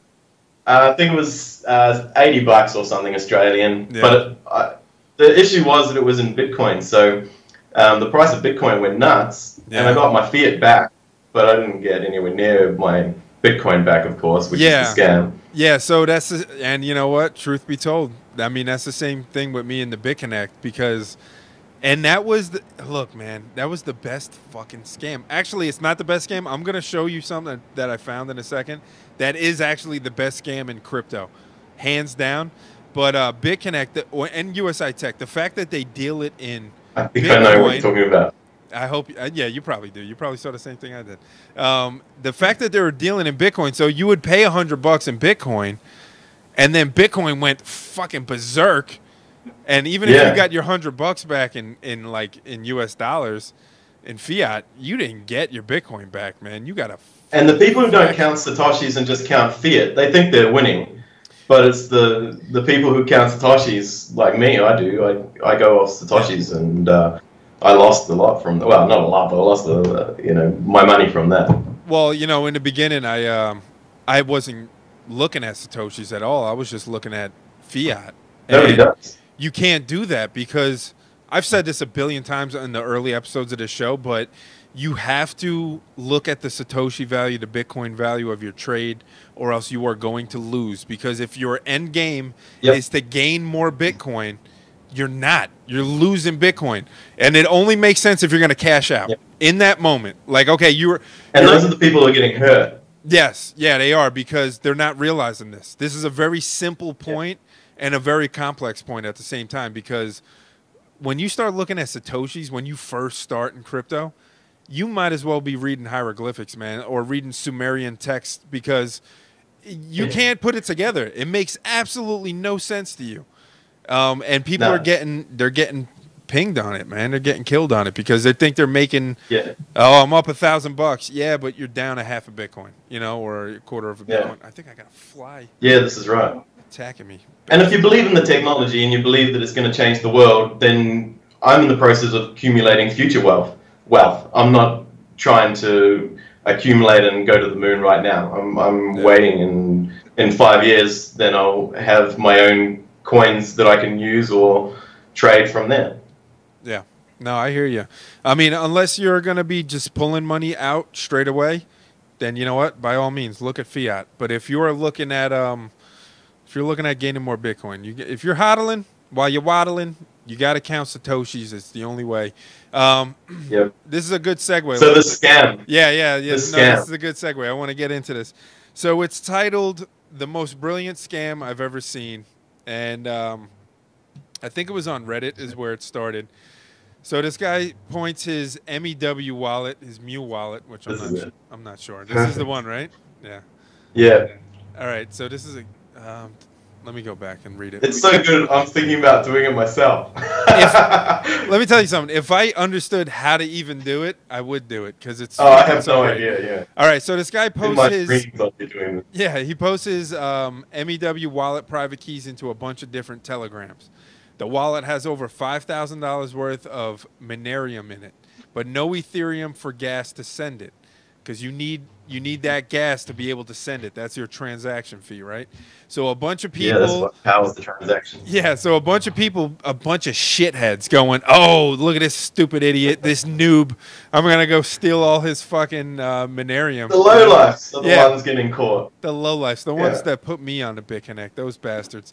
A bunch of people hurried, send gas to the account in order to extract the M&E, the Minerium, only to find that there is a script in place that automatically sends any Ethereum sent to his actual wallet. So as soon as they send the Ethereum over to this wallet that they think they're gonna steal $5,000 out of, there's a script, there's a smart contract that automatically sends that Ethereum right to his own private wallet, and then there's never any Ethereum to transact that fucking Minerium. Brilliant. Absolutely brilliant. This guy is the Robin Hood. Like a fly trap. They just would trap so many people that way, I would imagine. Oh, if you look at it, I'm going to click on it again. Let's take a little journey here. Now, people... Oh, wow. Okay. The last transaction was 3 hours and 4 minutes ago that somebody tried stealing his 5,000. So, I mean, this guy, where can you see? So, he's got 5,600 in this freaking wallet. And these are all the people. Every couple minutes, every 15 minutes or so, 15, 20 minutes, somebody new tries to steal his Minerium. And you could see it's going in and it's going right out. It's going in and it's going right out. Straight away. I wonder how many of them have tried more than once. They're like, every time. I'll do it again. I'll see where it's gone. Yeah, I must not have sent it right. Let me try I mustn't have done it right. So, and if you look in the comments of just this guy's Etherscan wallet, this is the best game I've ever seen. Send me some, please. So many people are so greedy and want to steal somebody else's money. He would retire, surely. Oh, this is so fucking great, man. And you know what? There's going to be new people looking at that post wherever it is and constantly trying to steal this money. Oh, yeah. Constantly. Yep. Oh, it's so funny. Brilliant. Hats off to this guy. Whoever. Suckers. Hats off. Hats off to this guy. Yeah. Because he is the Robin Hood of scammers in the crypto world. He's stealing from the shitheads and he's giving it to himself. Maybe. Yeah, he is. It's like a modern day Robin Hood. He is. Speaking of Robin Hood, he's not giving to the poor though. He's just probably giving to himself. No, he's certainly keeping it for Lambo. When Lambo, sir? Yeah, when enough people try to steal his Minerium, I guess. Yeah. Did you download Robinhood? Did you make a Robinhood account when that launched in America? I did make a Robinhood account. Yeah, I did. I didn't ever actually do anything with it though. Nah, me either. I signed up for it. I never opened it, not even once. No. But at that period, Bitch. And that goes back to what we were saying before about just creating a portfolio, and then when it's ready to go, it's ready to go, and you don't have to worry about the Bittrex problem where they had so many mass adoption people jumping in there, and then they couldn't keep up with the amount of new accounts that they were creating. Yeah. Well, and I mean, when Robinhood came out, that was the time frame where Binance was shut down to new accounts, and Bittrex was shut down to new accounts, and then Robinhood came out, and it was like this breath of fresh air. And I really just made an account so that way I would have one, just in case they fell into the same hole where they weren't able to keep their registrations open. So I use Cryptopia as well, which is a New Zealand-based exchange, and even they went down for a little while, weren't accepting any new people, because in that time frame, just everybody was flooding to any exchange they could find. And I assume that's what it's going to be like later on this year, I would hope. I think so. If you look back at the last couple years, like the year charts, the beginning of the year is always a shit show. Man, it's always down so fucking far. And a couple of the years, they're very, very similar patterns. Where the first quarter of the year, it's a shit show. And then second quarter, third quarter is where you start seeing, some action. And you finish out strong on that fourth quarter. And you just start it all over again. So it's like if you could learn the waves, and the patterns and ride them, I was talking to Keith about this on one of the episodes where when the Bitcoin futures market started opening up, I asked him, hey, these contracts, if they're all set for a month at a time and they're going to expire in a month, and they're, let's say for this month, most of them are shorting the price of Bitcoin, then you can almost guarantee that they're going to try everything they can to influence a price drop. And I asked him, can you just ride this wave to your benefit? He was like, yeah, that's what I'm doing. So it's just a matter it's like the seasons, isn't it? Like comes winter time, everyone's holds up. Let's sell everything at that moment in time, or let's put it all into Nexus and hold. And then when it comes around to summer again, start spending again. Yeah, dude, we're like a bunch of crypto bears hibernating, just waiting. Buy the lows and sell the highs, which is, I guess, a lot of people buy high and sell low because they don't know what they're doing at the moment. They get in, at that mass adoption stage last year, I felt so sorry for all those people who were buying at 20 grand. Yeah, 20 grand, man. That is crazy. Now, I made a bunch of trades at 20 grand. I didn't put new money in. But even still, even that hurts because when you trade out of an altcoin back into Bitcoin at 20 grand and the thing goes down to fucking $6,000, you're taking just as big of a hit as somebody putting new money in. It's just... So there's half of that market cap. So we were at like 500 trillion, weren't we? Or 500 billion or something on that market cap. And then we went up to almost $1 trillion on the market cap. So there's $500 billion out there of people who got burned. Yeah. And have got a completely different story of crypto than what anybody else that previous to late 2017 have. Yeah, I mean, if you look at January 7, looks like on Coin Market Cap, we had an $830 billion market cap. I mean, that looks like the... In Australia, we busted the 1 trillion. Wow. Holy shit, man. And what's Australian dollars? What's yours at now? I switched to... Hang on, I need to go back to Australian dollars because I was on United States dollars trying to keep up with the US. Yeah, we're at a 318 billion, which is still freaking phenomenal. Oh, that's so much. So much money. So much money. And you know what? It's funny when I talk about it at work or in passing with people who trade in the stock market, all of them are fucking naysayers because, they're stuck in their ways. But they're just like, oh, it's a scam. How do you feel about getting ripped off? I'm like, look, man, there's still $300 billion floating around in crypto right now. That is unfathomable. Fathomable? That might not even be a word. Yeah, you try saying it. It is now. It is now. So it's 410. So $410 billion. Hey, I got caught with my underwear open on that one. $410 billion. So I said, when underwear open. I'm getting a T-shirt made with that. Get caught with your underwear it's the open. new moon. Hey, something I did want to talk about. Something coin that Keith put me onto was at that time called Vox Coin. And I have an affinity for gaming tokens and coins. The gaming industry. Gamers generation? Yeah, well, of course, Look, when I was, how old are you? Yeah. Almost 40, so I'm 39. I just turned 39. Either you just forgot how old you were because you're that old, or you didn't want to say like a lady. No, I didn't want to say. I feel old. Like a lady, you were gonna say no. That's not respectful. You shouldn't ask my age. I'm about 35.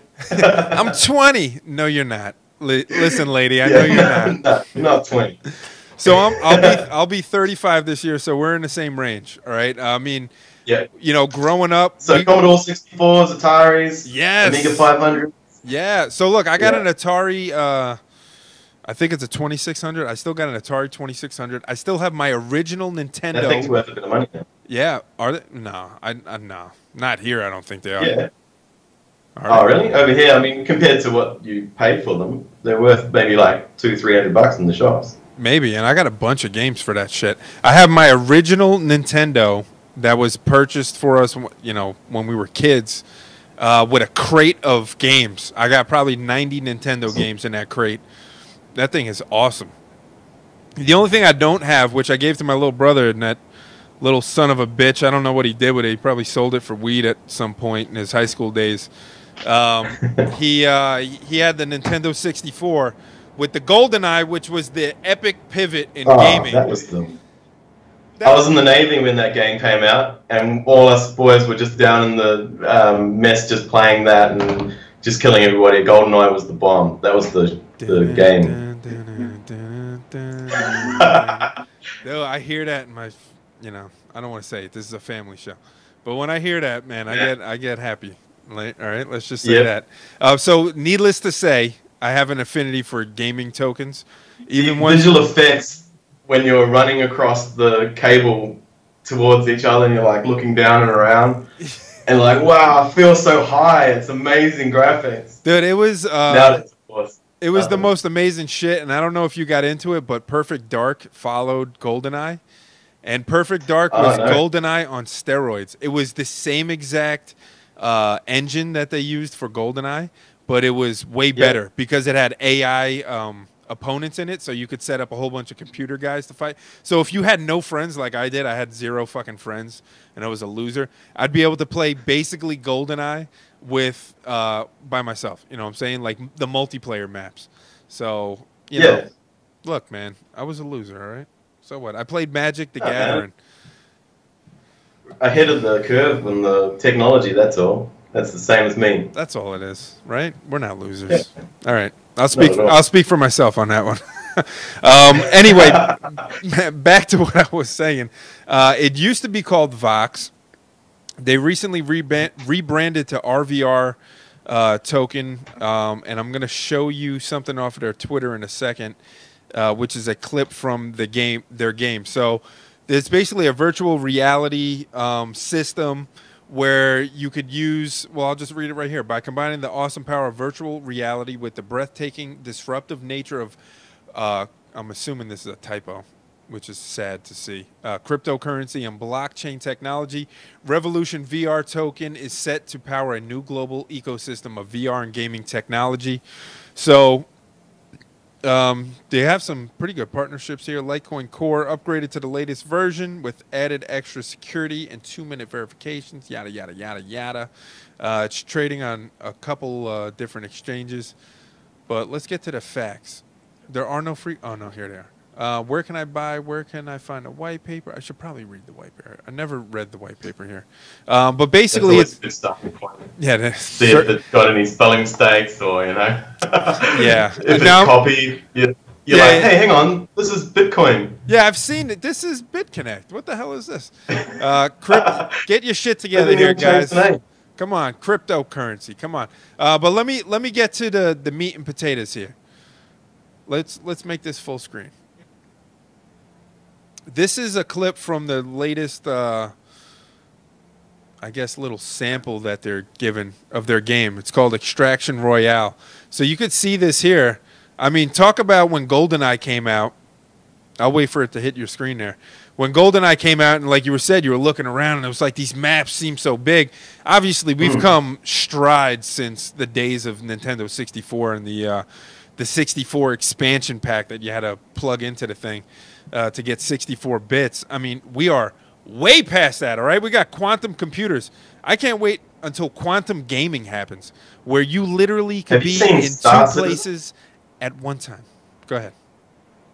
Have you seen Star Citizen? No. What is Star Citizen? Just some of the YouTube clips on that is incredible. Just the amount of technology and reality that it looks like you're floating around in space, and they've got bloody people are paying like $15,000 for a spacecraft on this game because it's still in production. Yeah, like real Fiat. What's it called? Star Citizen. Star Citizen. Let's check this out, man. Now, is this a VR, like a VR headset kind of game, or what do we got? It is, I believe so. Yeah, you can jump in there with your VR and see 360 degrees, but it's a lot of money to get into it. I think it's the game itself is a lot, and then you can buy ships, and really there's you can spend as much money as you want. Really? Wow. But you can go onto a planet as a first-person shooter, then jump into a little hovercraft that goes onto your main ship, and then take off from the planet, go into the space, and then just fly around the space to another planet, go down onto that planet, jump around and shoot a few aliens and do whatever you want to do and continue on like that. It's an incredible game. Really? This is very intriguing to me. Let me check this out. It's like Star Wars or Star Trek. Yeah, there was another game recently. I don't think it was... I don't think it was this one, but it was a... I'm going to pause this for a second. There was a game, I can't remember the fucking name of it, but it was the biggest world, it was an AI world, so it was like an open world game, right, where you would travel through the galaxy, you could land on different planets, but the game would teach itself how to evolve. So the universe in this game was ever expanding, like allegedly our universe is. Now, I say allegedly like I don't believe that, but I don't know what to believe, right? The Earth is flat, the Earth's a triangle. Who the hell knows what's going on, all right? We're being lied to. And the game was teaching itself how to create new species. So you would go to different planets and there'd be different species of animals. And I don't know if it wasn't like first-person shooter type of setup, but the point of the fucking story that I'm telling here is co-piloted by my friend Jack Daniels, is that the game expands itself so much, it teaches itself how to expand so much that it would take a lifetime for you to actually travel to all the parts of this game, like in the map. Yeah. Like you would never be able to visit all of the planets because it's constantly... That's incredible. It's so crazy. It sounds a lot like Elite Dangerous, which is a Commodore 64 game that is now obviously a new game out as well. And they're constantly expanding. But it's the Star Citizen is set to take them over, I think. Let's play a little clip here. See what's going on. The final frontier. Star Citizen 3.0 landing on a planet. Wait, hold on. You know what? So what do you play this on? Your phone?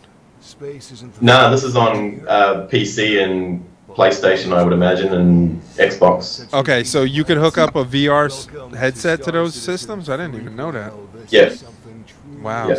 Look at me, I'm a fucking idiot. You know what? I'm not the only Man, this looks incredible. Somebody asked Mark Hamill. Holy shit. And you can walk around inside your spacecraft and like go to different panels and fix stuff, and there's like different modes if you're being damaged and a whole raft of stuff.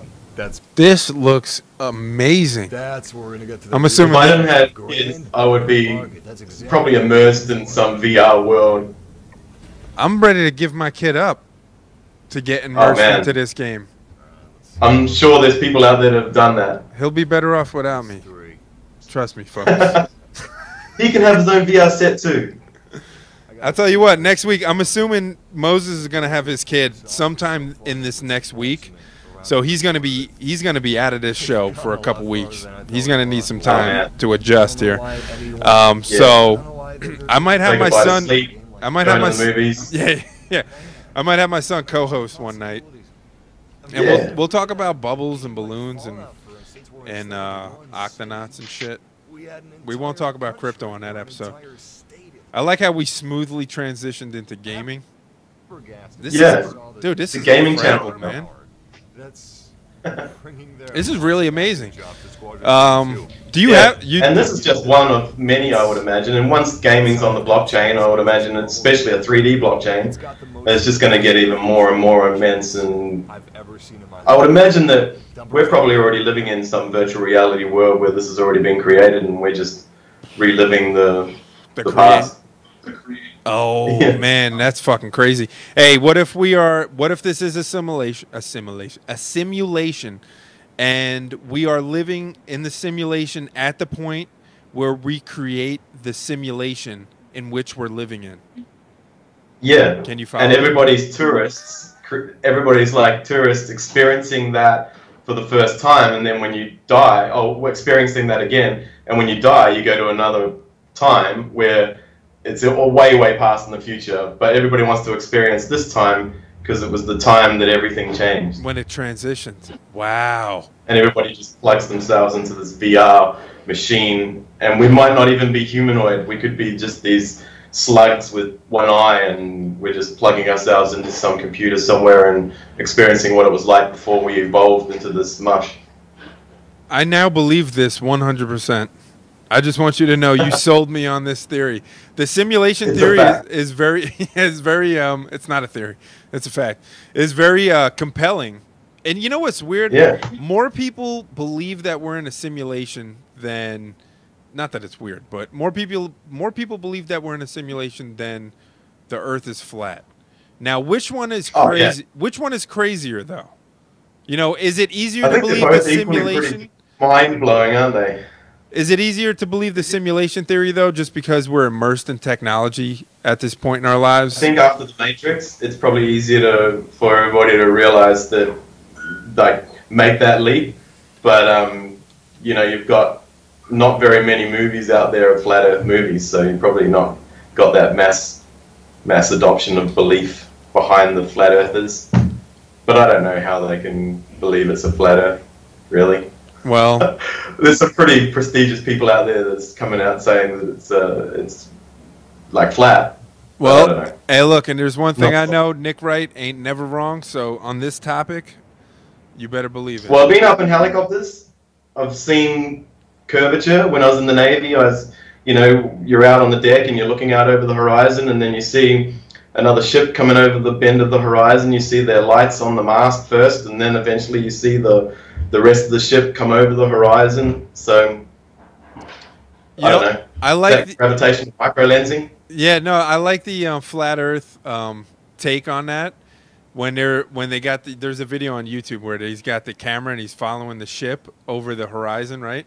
And then it like disappears, and then it goes, but then all you got to do is zoom in, right? And then he zooms in. He's got a really good camera, and then the ship comes back. You know, like you can see the ship again. And I'm sitting there thinking, I'm like, yeah, obviously with your eyes, you can't see that far.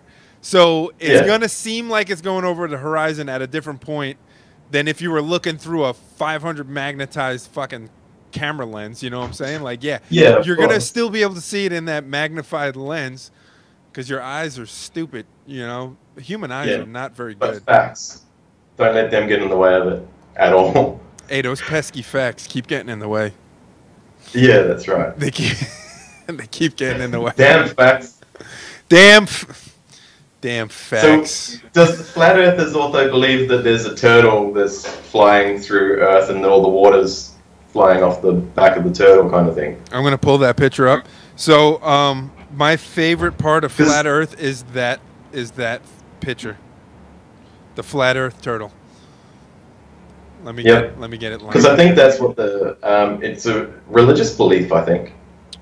That there's a turtle on the back, like we're on the back of a turtle. That's really? What fucking religion is that? Stand by. Stand by, pulling it up now. I know there's a English author that did Chinese mythology. Really? Very interesting. That's a good one. I like the cosmic turtle, or the world-bearing turtle, or the divine turtle. Huh.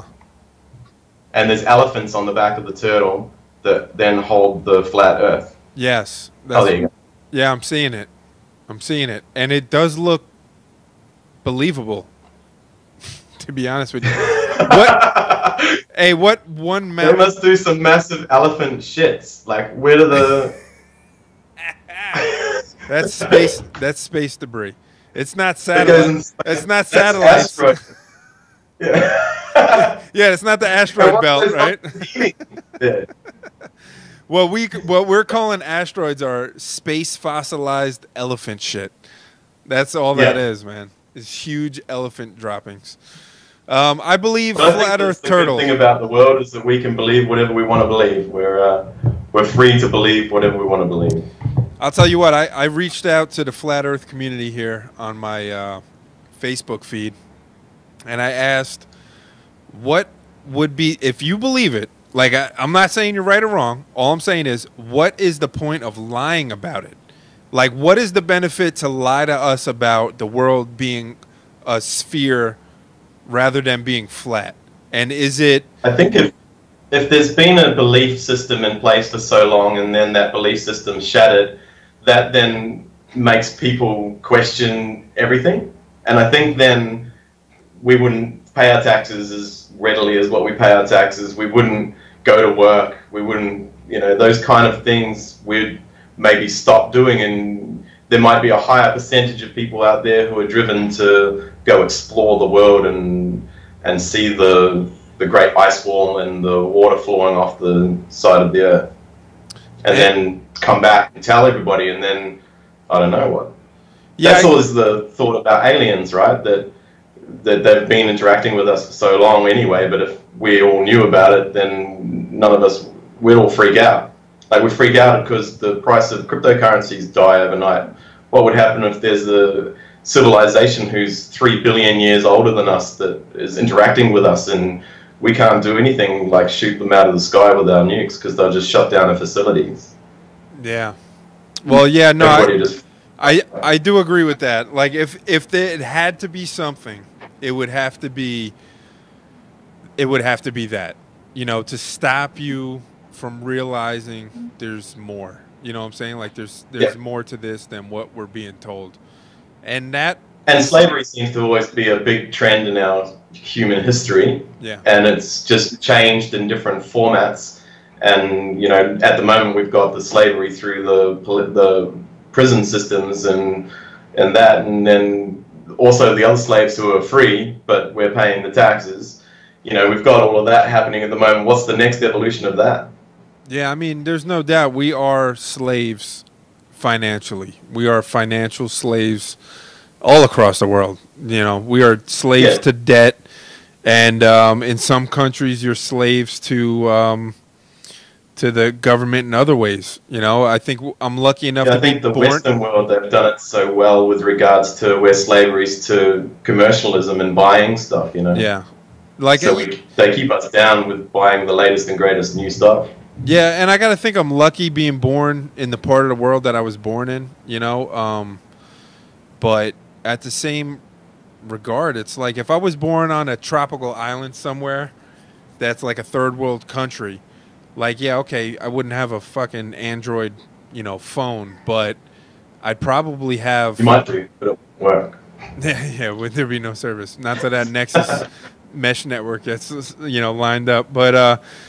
I would probably have a lot more freedoms in the fact of like, personal freedoms, like, and just being more in touch with who I am as a human and with nature. And that's very powerful. That's something that a lot of people in the Western world do not understand, is a connection to nature, a connection to humanity. And, because you're just so inundated with things, right? The hunters do though, right? And they're the last bastion, and I think they're the ones that are getting the guns taken away from them at the moment.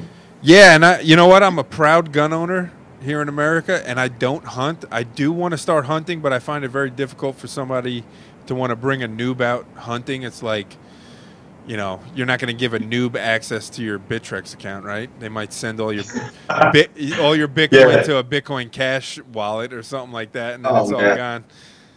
But no, you're right, man. The hunters get it. Do you watch Joe Rogan's podcast at all? I feel like you do. I do. Okay. I'm heavily into Brazilian jiu-jitsu and martial arts, so I've been watching him for years, and I do watch a lot of his podcasts. I mean, geez, he's up to like thousands now, so I haven't seen all of them, but I do regularly watch the good ones. I really like some of the guests that he's got on. He gets some really educated guests on. And then also for me, there's a lot of the fight game involved in there too. So good podcast. Yeah, well, now he's doing the MMA podcast, which is awesome. I don't fight, I don't train or anything like that, but I am a big MMA fan, UFC fan, and that. But more than that, I mean, his podcast is brilliant because, for him, all he's doing is talking to people that he wants to talk to. It's either people that he's friends with, or people that he's interested in, authors, all types of people, scientists, and he just kind of wants to pick their brain. So it's nothing. That job is the greatest job in all of the fucking world, but he does a huge service to, and I'm pretty sure he knows. He probably downplays it a lot for himself, but he has the biggest outreach of any podcast in the world. And this guy is just talking about regular stuff and having regular conversations. And I think that's important because I think we're missing that a lot in society as a whole, and especially in Western society, where it's there's not a lot of communication. There's a lot of social media communication, but there's not a lot of human interaction. You know? Yeah, it's not real. No, it's not. We've really lost contact with our like community, I think, and that's a big thing which he's bringing back with I guess his podcasts and yeah, he has some really awesome like scientists on there, like Neil deGrasse Tyson, and then he had not in the scientist ilk obviously, but Graham Hancock on there. That was a couple of my favorite podcasts. Yeah, Graham Hancock is crazy, man. But we need to talk more, you know. There need to be more community, and I think that they've got us all in these little boxes now. Like, I'm in my... Not that I could come and fly to you and sit in the living room and chat to you, which is good that we can do this, but we're all in our little boxes, you know. No, absolutely. Yeah. And I feel like if you were here in person, it would be a much more... although we are having a very good kind of like open conversation, we feel very comfortable talking to each other at this point. But when you're able to look somebody in the eye, you know... Like the thing that I value about Joe's podcast is that he has people on there that he may not necessarily agree with, but he said it before where it's like, you know, but when you sit across the table from somebody, you look them in the eye. One, you could call their bullshit because you could tell when somebody's lying to you, but people are less likely to try to bullshit you if they're sitting in the same room as you.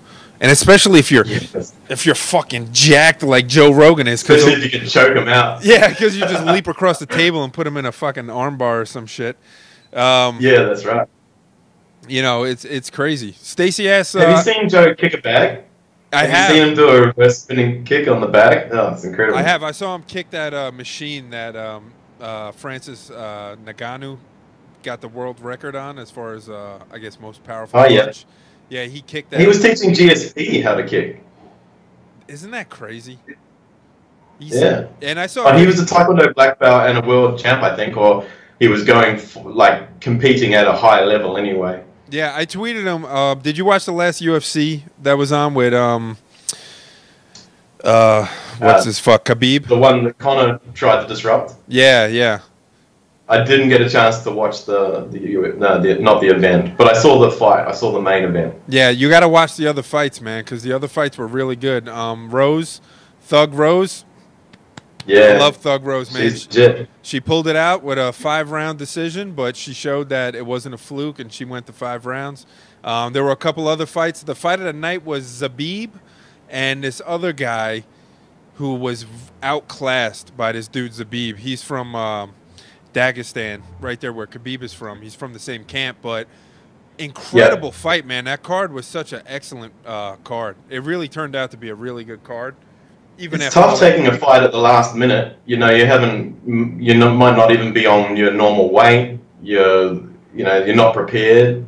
Getting that fight at the last minute, you know, it'd be very, very hard to do anything of any significance. You know, to pull a win away from somebody of that high quality would be very difficult. Yeah, and think about it. If you're in that situation where you're training for 8 weeks in a camp to fight Ferguson, he winds up fucking blowing his knee out because he's wearing his stupid sunglasses in the studio, and he like trips over a wire or some shit. And then you're gonna go fight. Did you see him kicking the post? No. So you know what? This was brought up to me, and nobody ever brought it up again. Was the fact that the way he trains is like a fucking asshole, where he's kicking posts and he's kicking like trees and shit. I mean, how much does that have to do with how he got hurt, rather than tripping over a wire? You don't know, do you? Like, if you're putting a lot of impact on through your shins and to your knee, it's very hard to tell. It's hard to ascertain. You could be doing it from that kind of training. You need to level off coming up to a fight and not be going as like nuts. But I mean, these guys are in the UFC. They know how to run camps and stuff like that. But who knows what these guys do? They go out and get drunk and are like, fuck yeah, I'll kick this post. Crack. And he's like, oh, fuck, I just killed my knee. Like, yeah, I got the fight of my life tomorrow. So what? Who cares? Yeah. You know, let me kick this fucking post. Go out, get drunk. Yeah. So then he goes to fight Max Holloway. He winds up not being able to fight because they stop him from cutting weight because I guess it was too extreme. And then he was going to fight. Yeah, some people have died like that lately. There's been some fatalities from cutting weight, and you know, I always recommend my guys always try and do it over a long period of time, or just fight at your normal weight. There's no need to come down. Yeah, fight at your weight. I know you want to dominate in that lower weight class, but if you're struggling at the last minute to get weight, you're not going to fight at your potential, and you're going to wind up getting ass beat. I'm talking like I fight. I don't fight. The last time I got into a fight was it was probably 2000 and actually it was when I was living in Florida. So it was 2007. I got into more fights when I lived in Florida than my whole entire life put together. And I think it was because down in Florida, they don't like New Yorkers. If you're from up north, they could fucking smell it. Well, they could definitely hear it, but they could smell it. And I wound up getting into so many fights, but I don't like fighting. You know why? Because all it's going to take is one shot right here in the bridge of the old Jew nose. Yep. It's over, man. Anybody's nose. That's the thing. Is unless you're like the Polynesian people, you know, they've got the beautiful noses. Yeah. That just... I've trained with a lot of Polynesian people, and you crack them on the face, and you know they're fine. They just take the punch around there, and it absorbs, man. Yeah, you can't break that nose. Touch my nose, and then it's blood tears and all kinds of shit coming. Hey, look, let me tell you a story. When I was 18, when I turned 18, my older brother took me to a strip club for my birthday, and at this strip club there was this one stripper among many, obviously, who had these big fake tits, but they were so big and fake that they were so far apart from each other. So she came up to me. I'm sitting up there at the stage, you know, like young kid, just so excited with my dollar bills, and she comes up and she grabs my face and she throws it into her tits like she's like I'm gonna motorboat her, except they're so far apart. All I hit is rib cage. And I literally, I heard and I felt I heard my nose crack, and I fucking I pushed her back, and she was like, "Yo, what the fuck? You don't like tits?" I'm like, no, I love tits, but I don't like rib cage, and that's all I'm getting right here. And I almost got kicked out, man. The bouncers almost fucked me up, but you know, this nose is fragile. This is a fragile nose. I broke it once before, and it's just waiting. It's just waiting for the right... Human anatomy is crazy. Like, we're just built so weak, and there's just so many things about us that can be exploited. It's crazy. Isn't it nuts how, yeah, we got the opposable thumb. Let me bring it in, Ranger. We got the opposable thumb, which allows us to do amazing things. Yeah, look at me. I'm so smart. I got an opposable thumb compared to everyone else, so I can build houses and... Yeah. Yeah, but just don't hit me in the face, because I'll be lights out. Or kick me in the nuts. Yeah, kick me. Yeah, I wear my nuts proudly on the outside here. Incredible, man. Yeah. Freaking, we're so incredibly weak and malleable, and it's so crazy. We can be snuffed out in a moment's notice. With jiu-jitsu, you exploit a lot of those different weaknesses, and there's just so many, like chokes to arm bars to leg locks to... There's just literally so much that can be done, and people don't realize. And unless you're training, unless you actually go and see it, then... and even watching the UFC, you don't really realize... Because those guys are all trained professionals, so they're good at defending a lot of the submission attempts that goes. But an average Joe, they're not going to do very good against the train. Maybe 3 months into jiu-jitsu, you could probably defend yourself quite well against somebody who's...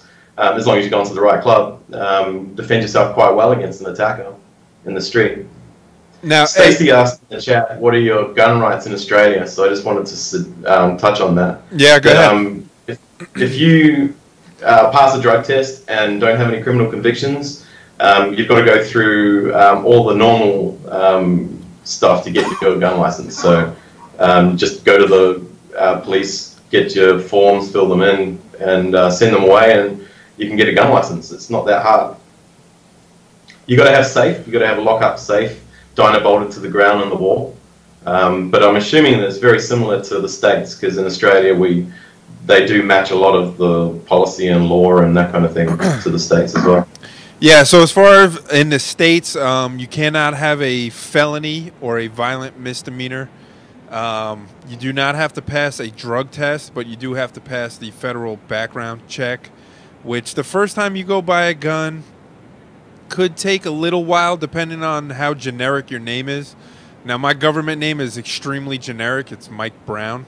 So, and I'm from Brooklyn, New York. So, think about how many Mike Browns there are in Brooklyn, New York, living in Bed-Stuy that are probably stabbing, fucking Asian. I'm making this whole thing up. But there's a lot of, my point being that there's a lot of Mike Browns in the world, and a lot of them are probably shitheads.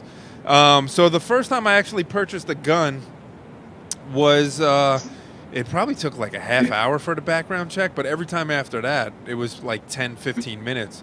But as far as having a safe or anything like that, it's not a requirement, although if you care about your safety and the safety of your family, then you're going to obviously lock it up, but it's not a requirement for your ownership, for you to get ownership of a gun. And maybe it should So there's be. been some pretty horrific home invasions over here at the moment, and in Melbourne a lot as well. And I won't go into details and bring down everybody, but effectively one guy had his gun in the safe, and the home invasion happened so quickly he couldn't get to the safe and couldn't get his gun out. So he wasn't able to protect his family with a weapon either. And Stacey, no, I think it's just bolt action weapons, and I don't believe you can get assault weapons unless special permit weapons, obviously.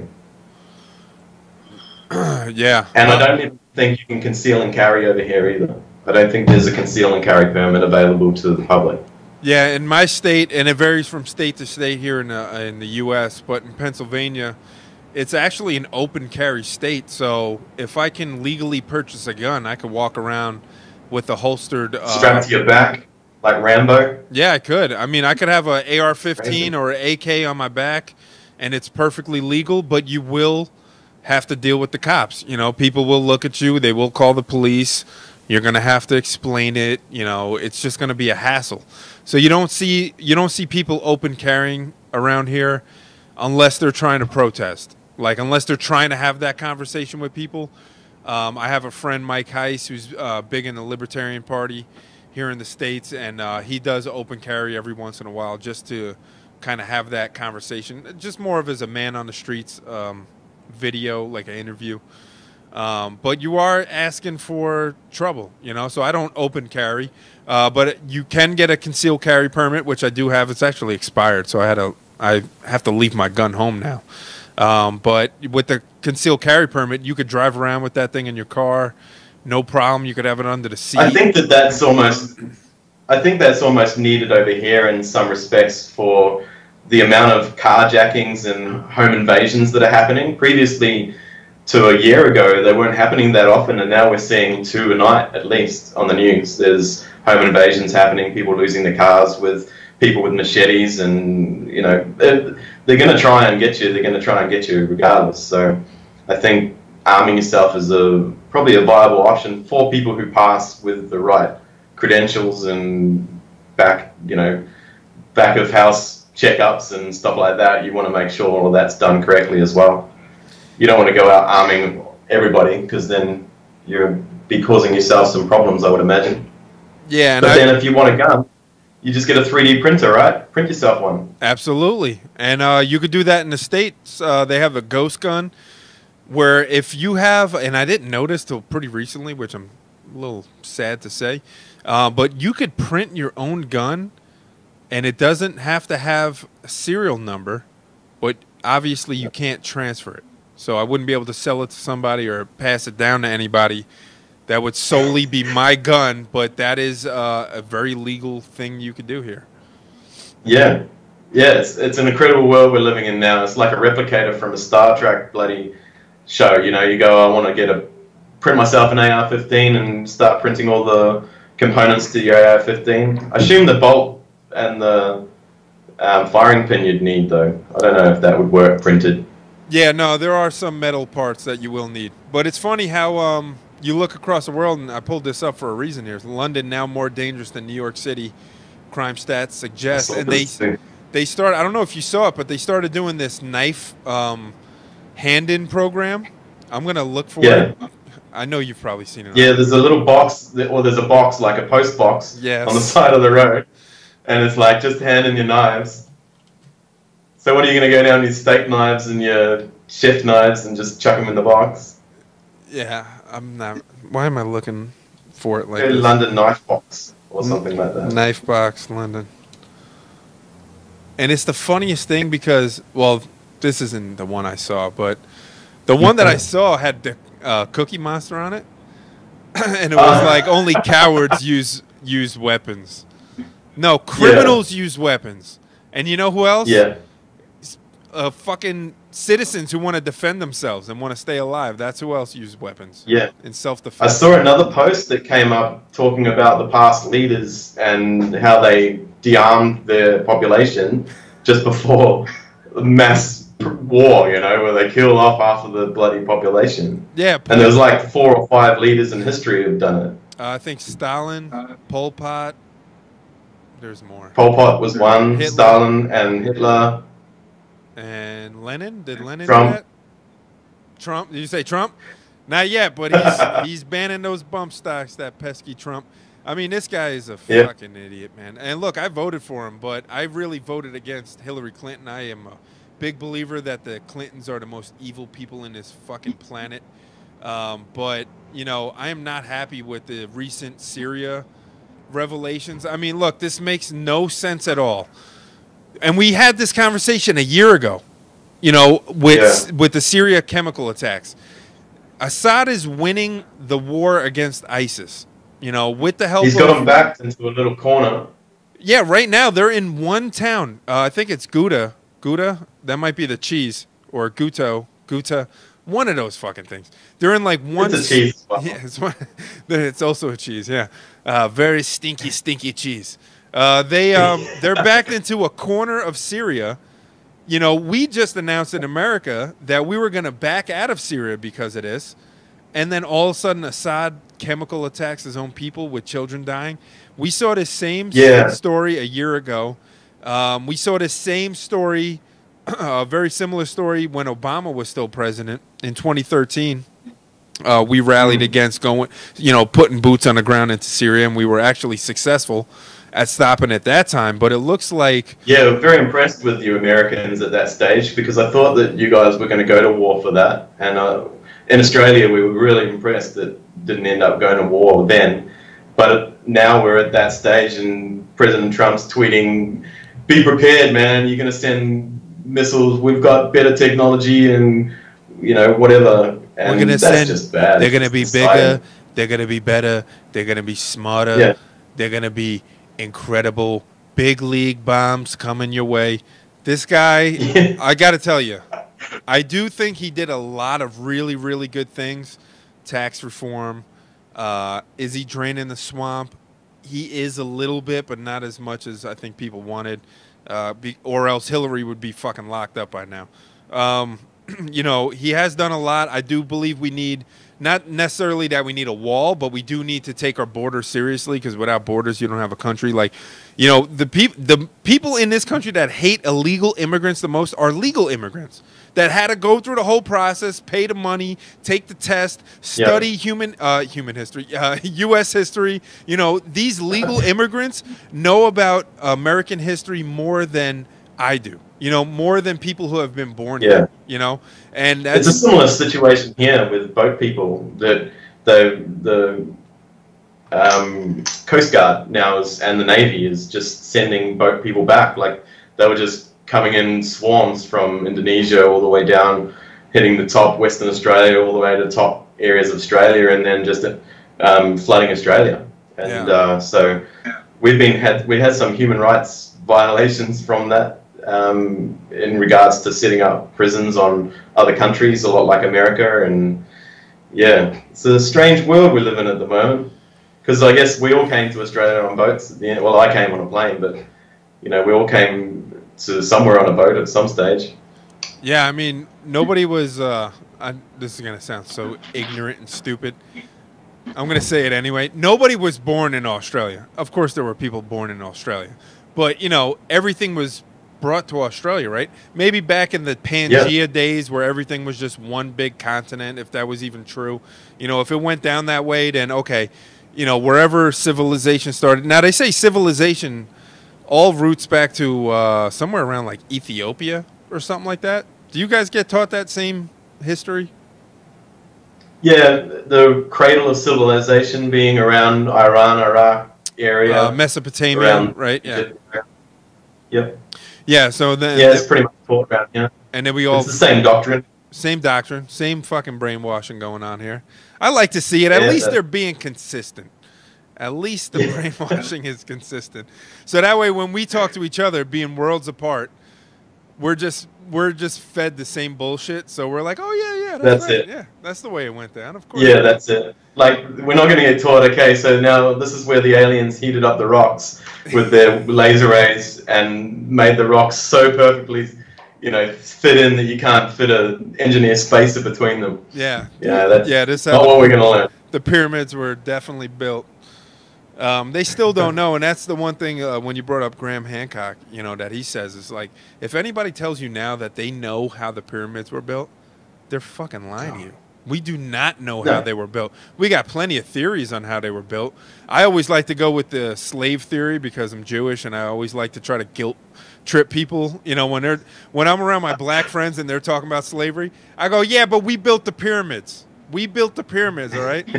And, in the back of my mind, I know that probably wasn't the reality of it. I can subscribe to the slave theory in regards to moving stuff, but those blocks are so, like, those monoliths, I don't know if you've seen the uncovered monolith that they've found. I think it's in Turkey, but it's like, you would have seen it before. It's in the ground, and it's not been lifted yet.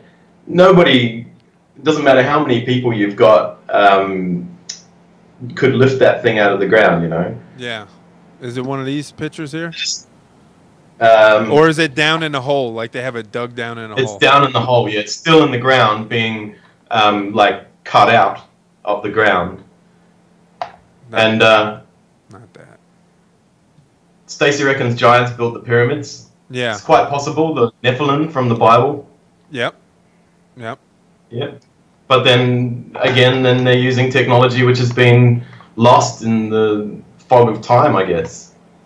Dude, it's crazy. I mean, and I was listening to a Graham Hancock video this morning, actually, which is kind of weird that you brought him up. But when he was giving his little spiel about how nobody really knows, and he was saying that, and I'm starting to believe it now too, that there is very likely a lost civilization, a very advanced civilization, maybe more advanced than we are now, where we think we are now anyway.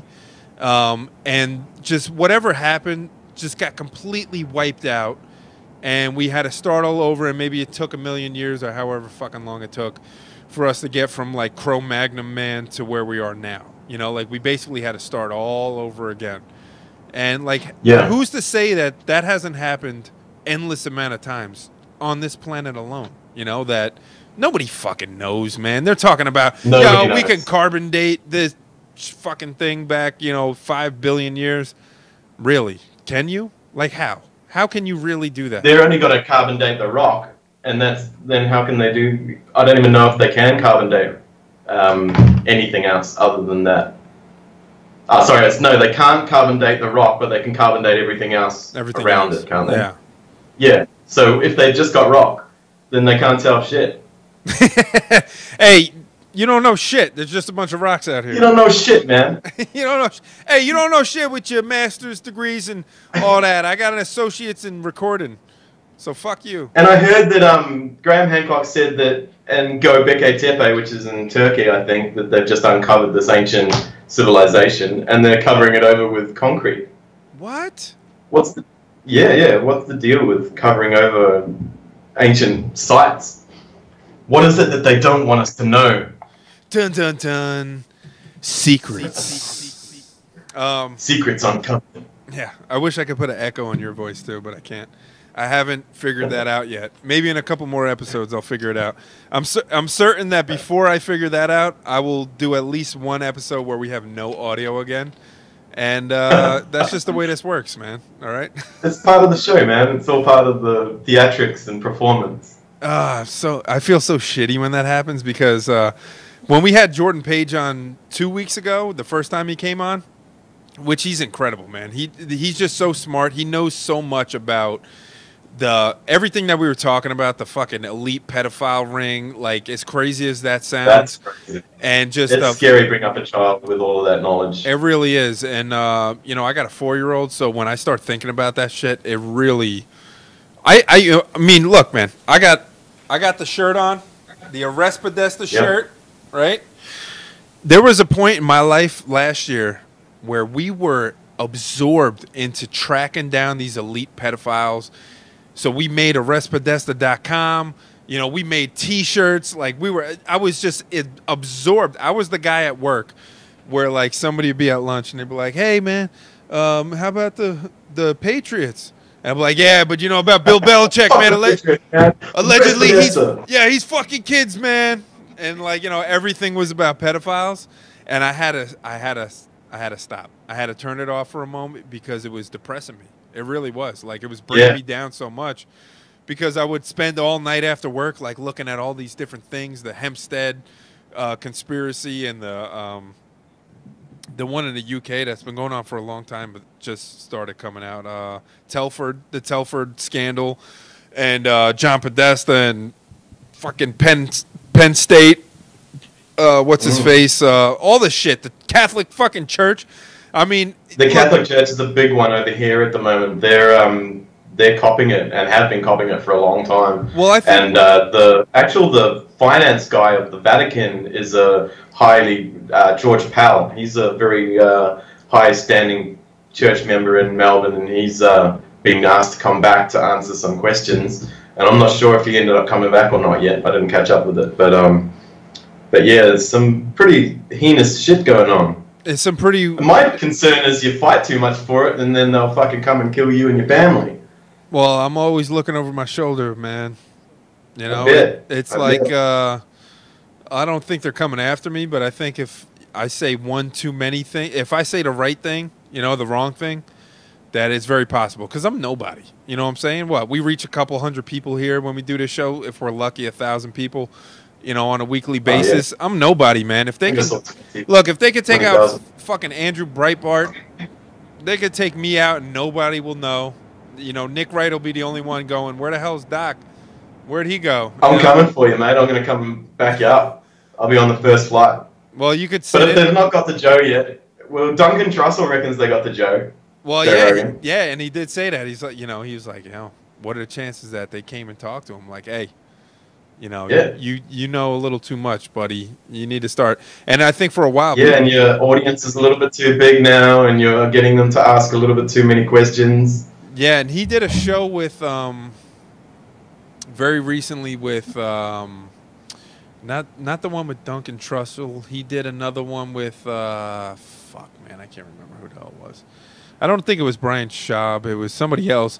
But they talked about pedophiles for probably... the first 45 minutes, they were really, really going into it. I think it was Eddie Bravo, because Eddie Bravo was talking about the Ninth Circle. Have you ever seen the Ninth Circle? About I haven't, and I do follow quite a few of Eddie Bravo's bloody conspiracy theories. Dude, I like his arguments for the flat Earth. He gets pretty passionate. He gets really passionate about it, and you could see in his eyes, like when he's arguing about it for like 20 minutes. He's like, yeah, man, I really don't believe it, but I want to. Like I'm just so tired of fighting people about this, But he was talking about the Ninth Circle, which I watched, which is a documentary you can find on YouTube about Saville. What's his name from the UK? Something Saville. He kept saying Saville. I want to say Eddie, but what is it? The Ninth. The Ninth Circle. Yeah. Circle. Danny Saville, something like that. Oh, Satanic Cult. Yes, the Ninth Circle. It's about it all. They're more blood drinkers and rapists and child abusers. Yeah, and it's based out of the UK. So this Saville character, which I can't believe I'm drawing a fucking blank right now. Let me see if I can find Jimmy Saville, however the hell you say it. This guy here, I mean, this guy is total pedo fucking. Look at this guy, man. This guy is a pedophile. Oh, yeah, this guy. Look, this guy had a black eye, too. He's one of the guys with a black eye. Yeah, so this guy is knighted by the Queen. He is very closely related, when he was alive anyway, to the royal family. And he had a ton of TV shows in the UK back in the day. And also a lot of like children's hospitals, but also like boys programs, right? And allegedly, well, it actually came out. It's not even allegedly anymore. After his death, hundreds of allegations of sexual abuse were made against him, leading the police to believe that Saville had been a predatory sex offender, possibly one of Britain's most prolific.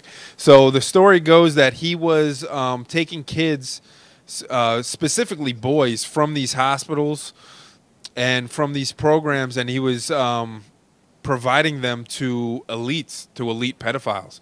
Like, he was the one that was getting these kids, and that they were apparently killing these kids and drinking their blood and doing all sorts of rituals.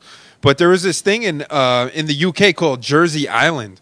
And if you look up Jersey Island, the Queen of England owns Jersey Island. It has a population maybe like 90,000, but it has an economy of like $400 million. And for 90,000 people, that's incredible. But they would take this, what were they calling it? The boat ride of death? The ride of death, or the trip of death, where Saville would take these kids out on this freaking boat to this island, and you would never see these kids again. So the story goes that he's taking them out there. Kids. That it makes me want to fucking get camoed up and go and fucking get those guys. Yeah, look, the suspected victims include 28 children under age 10, including 10 boys aged as young as 8. Now, my son is 4 years old. How does that many people go missing in relation to one person and they never get found out? That is a very good question, and I wonder how that happens, because there's a crazy amount of kids that go missing every year in the world. I think in the U.S. Even people, there's a crazy amount of people that go missing. Well, absolutely, and this certainly isn't just cordoned off to children. The sex trade goes for everybody. Men, women. Obviously, it's mostly women and children, but this is a serious fucking thing. And when you start talking about it, people look at you like you're crazy. But this is not like speculation. Nobody wants to talk about it. You saw it in the chat feed from the last show. As soon as we started talking about it in the chat feed, nobody wanted to talk about it. It's because it's so fucking horrible and so nasty. You just don't want to even consider it. And, we don't want to acknowledge that shit happens, let alone it's happening with people in positions of power that, like the church, that you trust, and you go and they put stuff in your mouth every Sunday. Yeah, they put that meat in your mouth, that Jesus meat. The Jesus meat and his blood. The Christ crackers. Yeah. Hey, look, Jordan Page told the story last week about, he told 2 stories. The story where he befriended the homeless guy that had his legs cut off. And that was a weird story, man. Yeah, this guy told him, after a few months, about the fact that he thought God was smiting him because in his younger days he was procuring kids for politicians in a sex trade, to rape them and to kill them and to have these satanic rituals. And then the other story about from the quadriplegic guy, before he said he even woke up to the elites and the financial elites and the pedophiles and all this shit. So,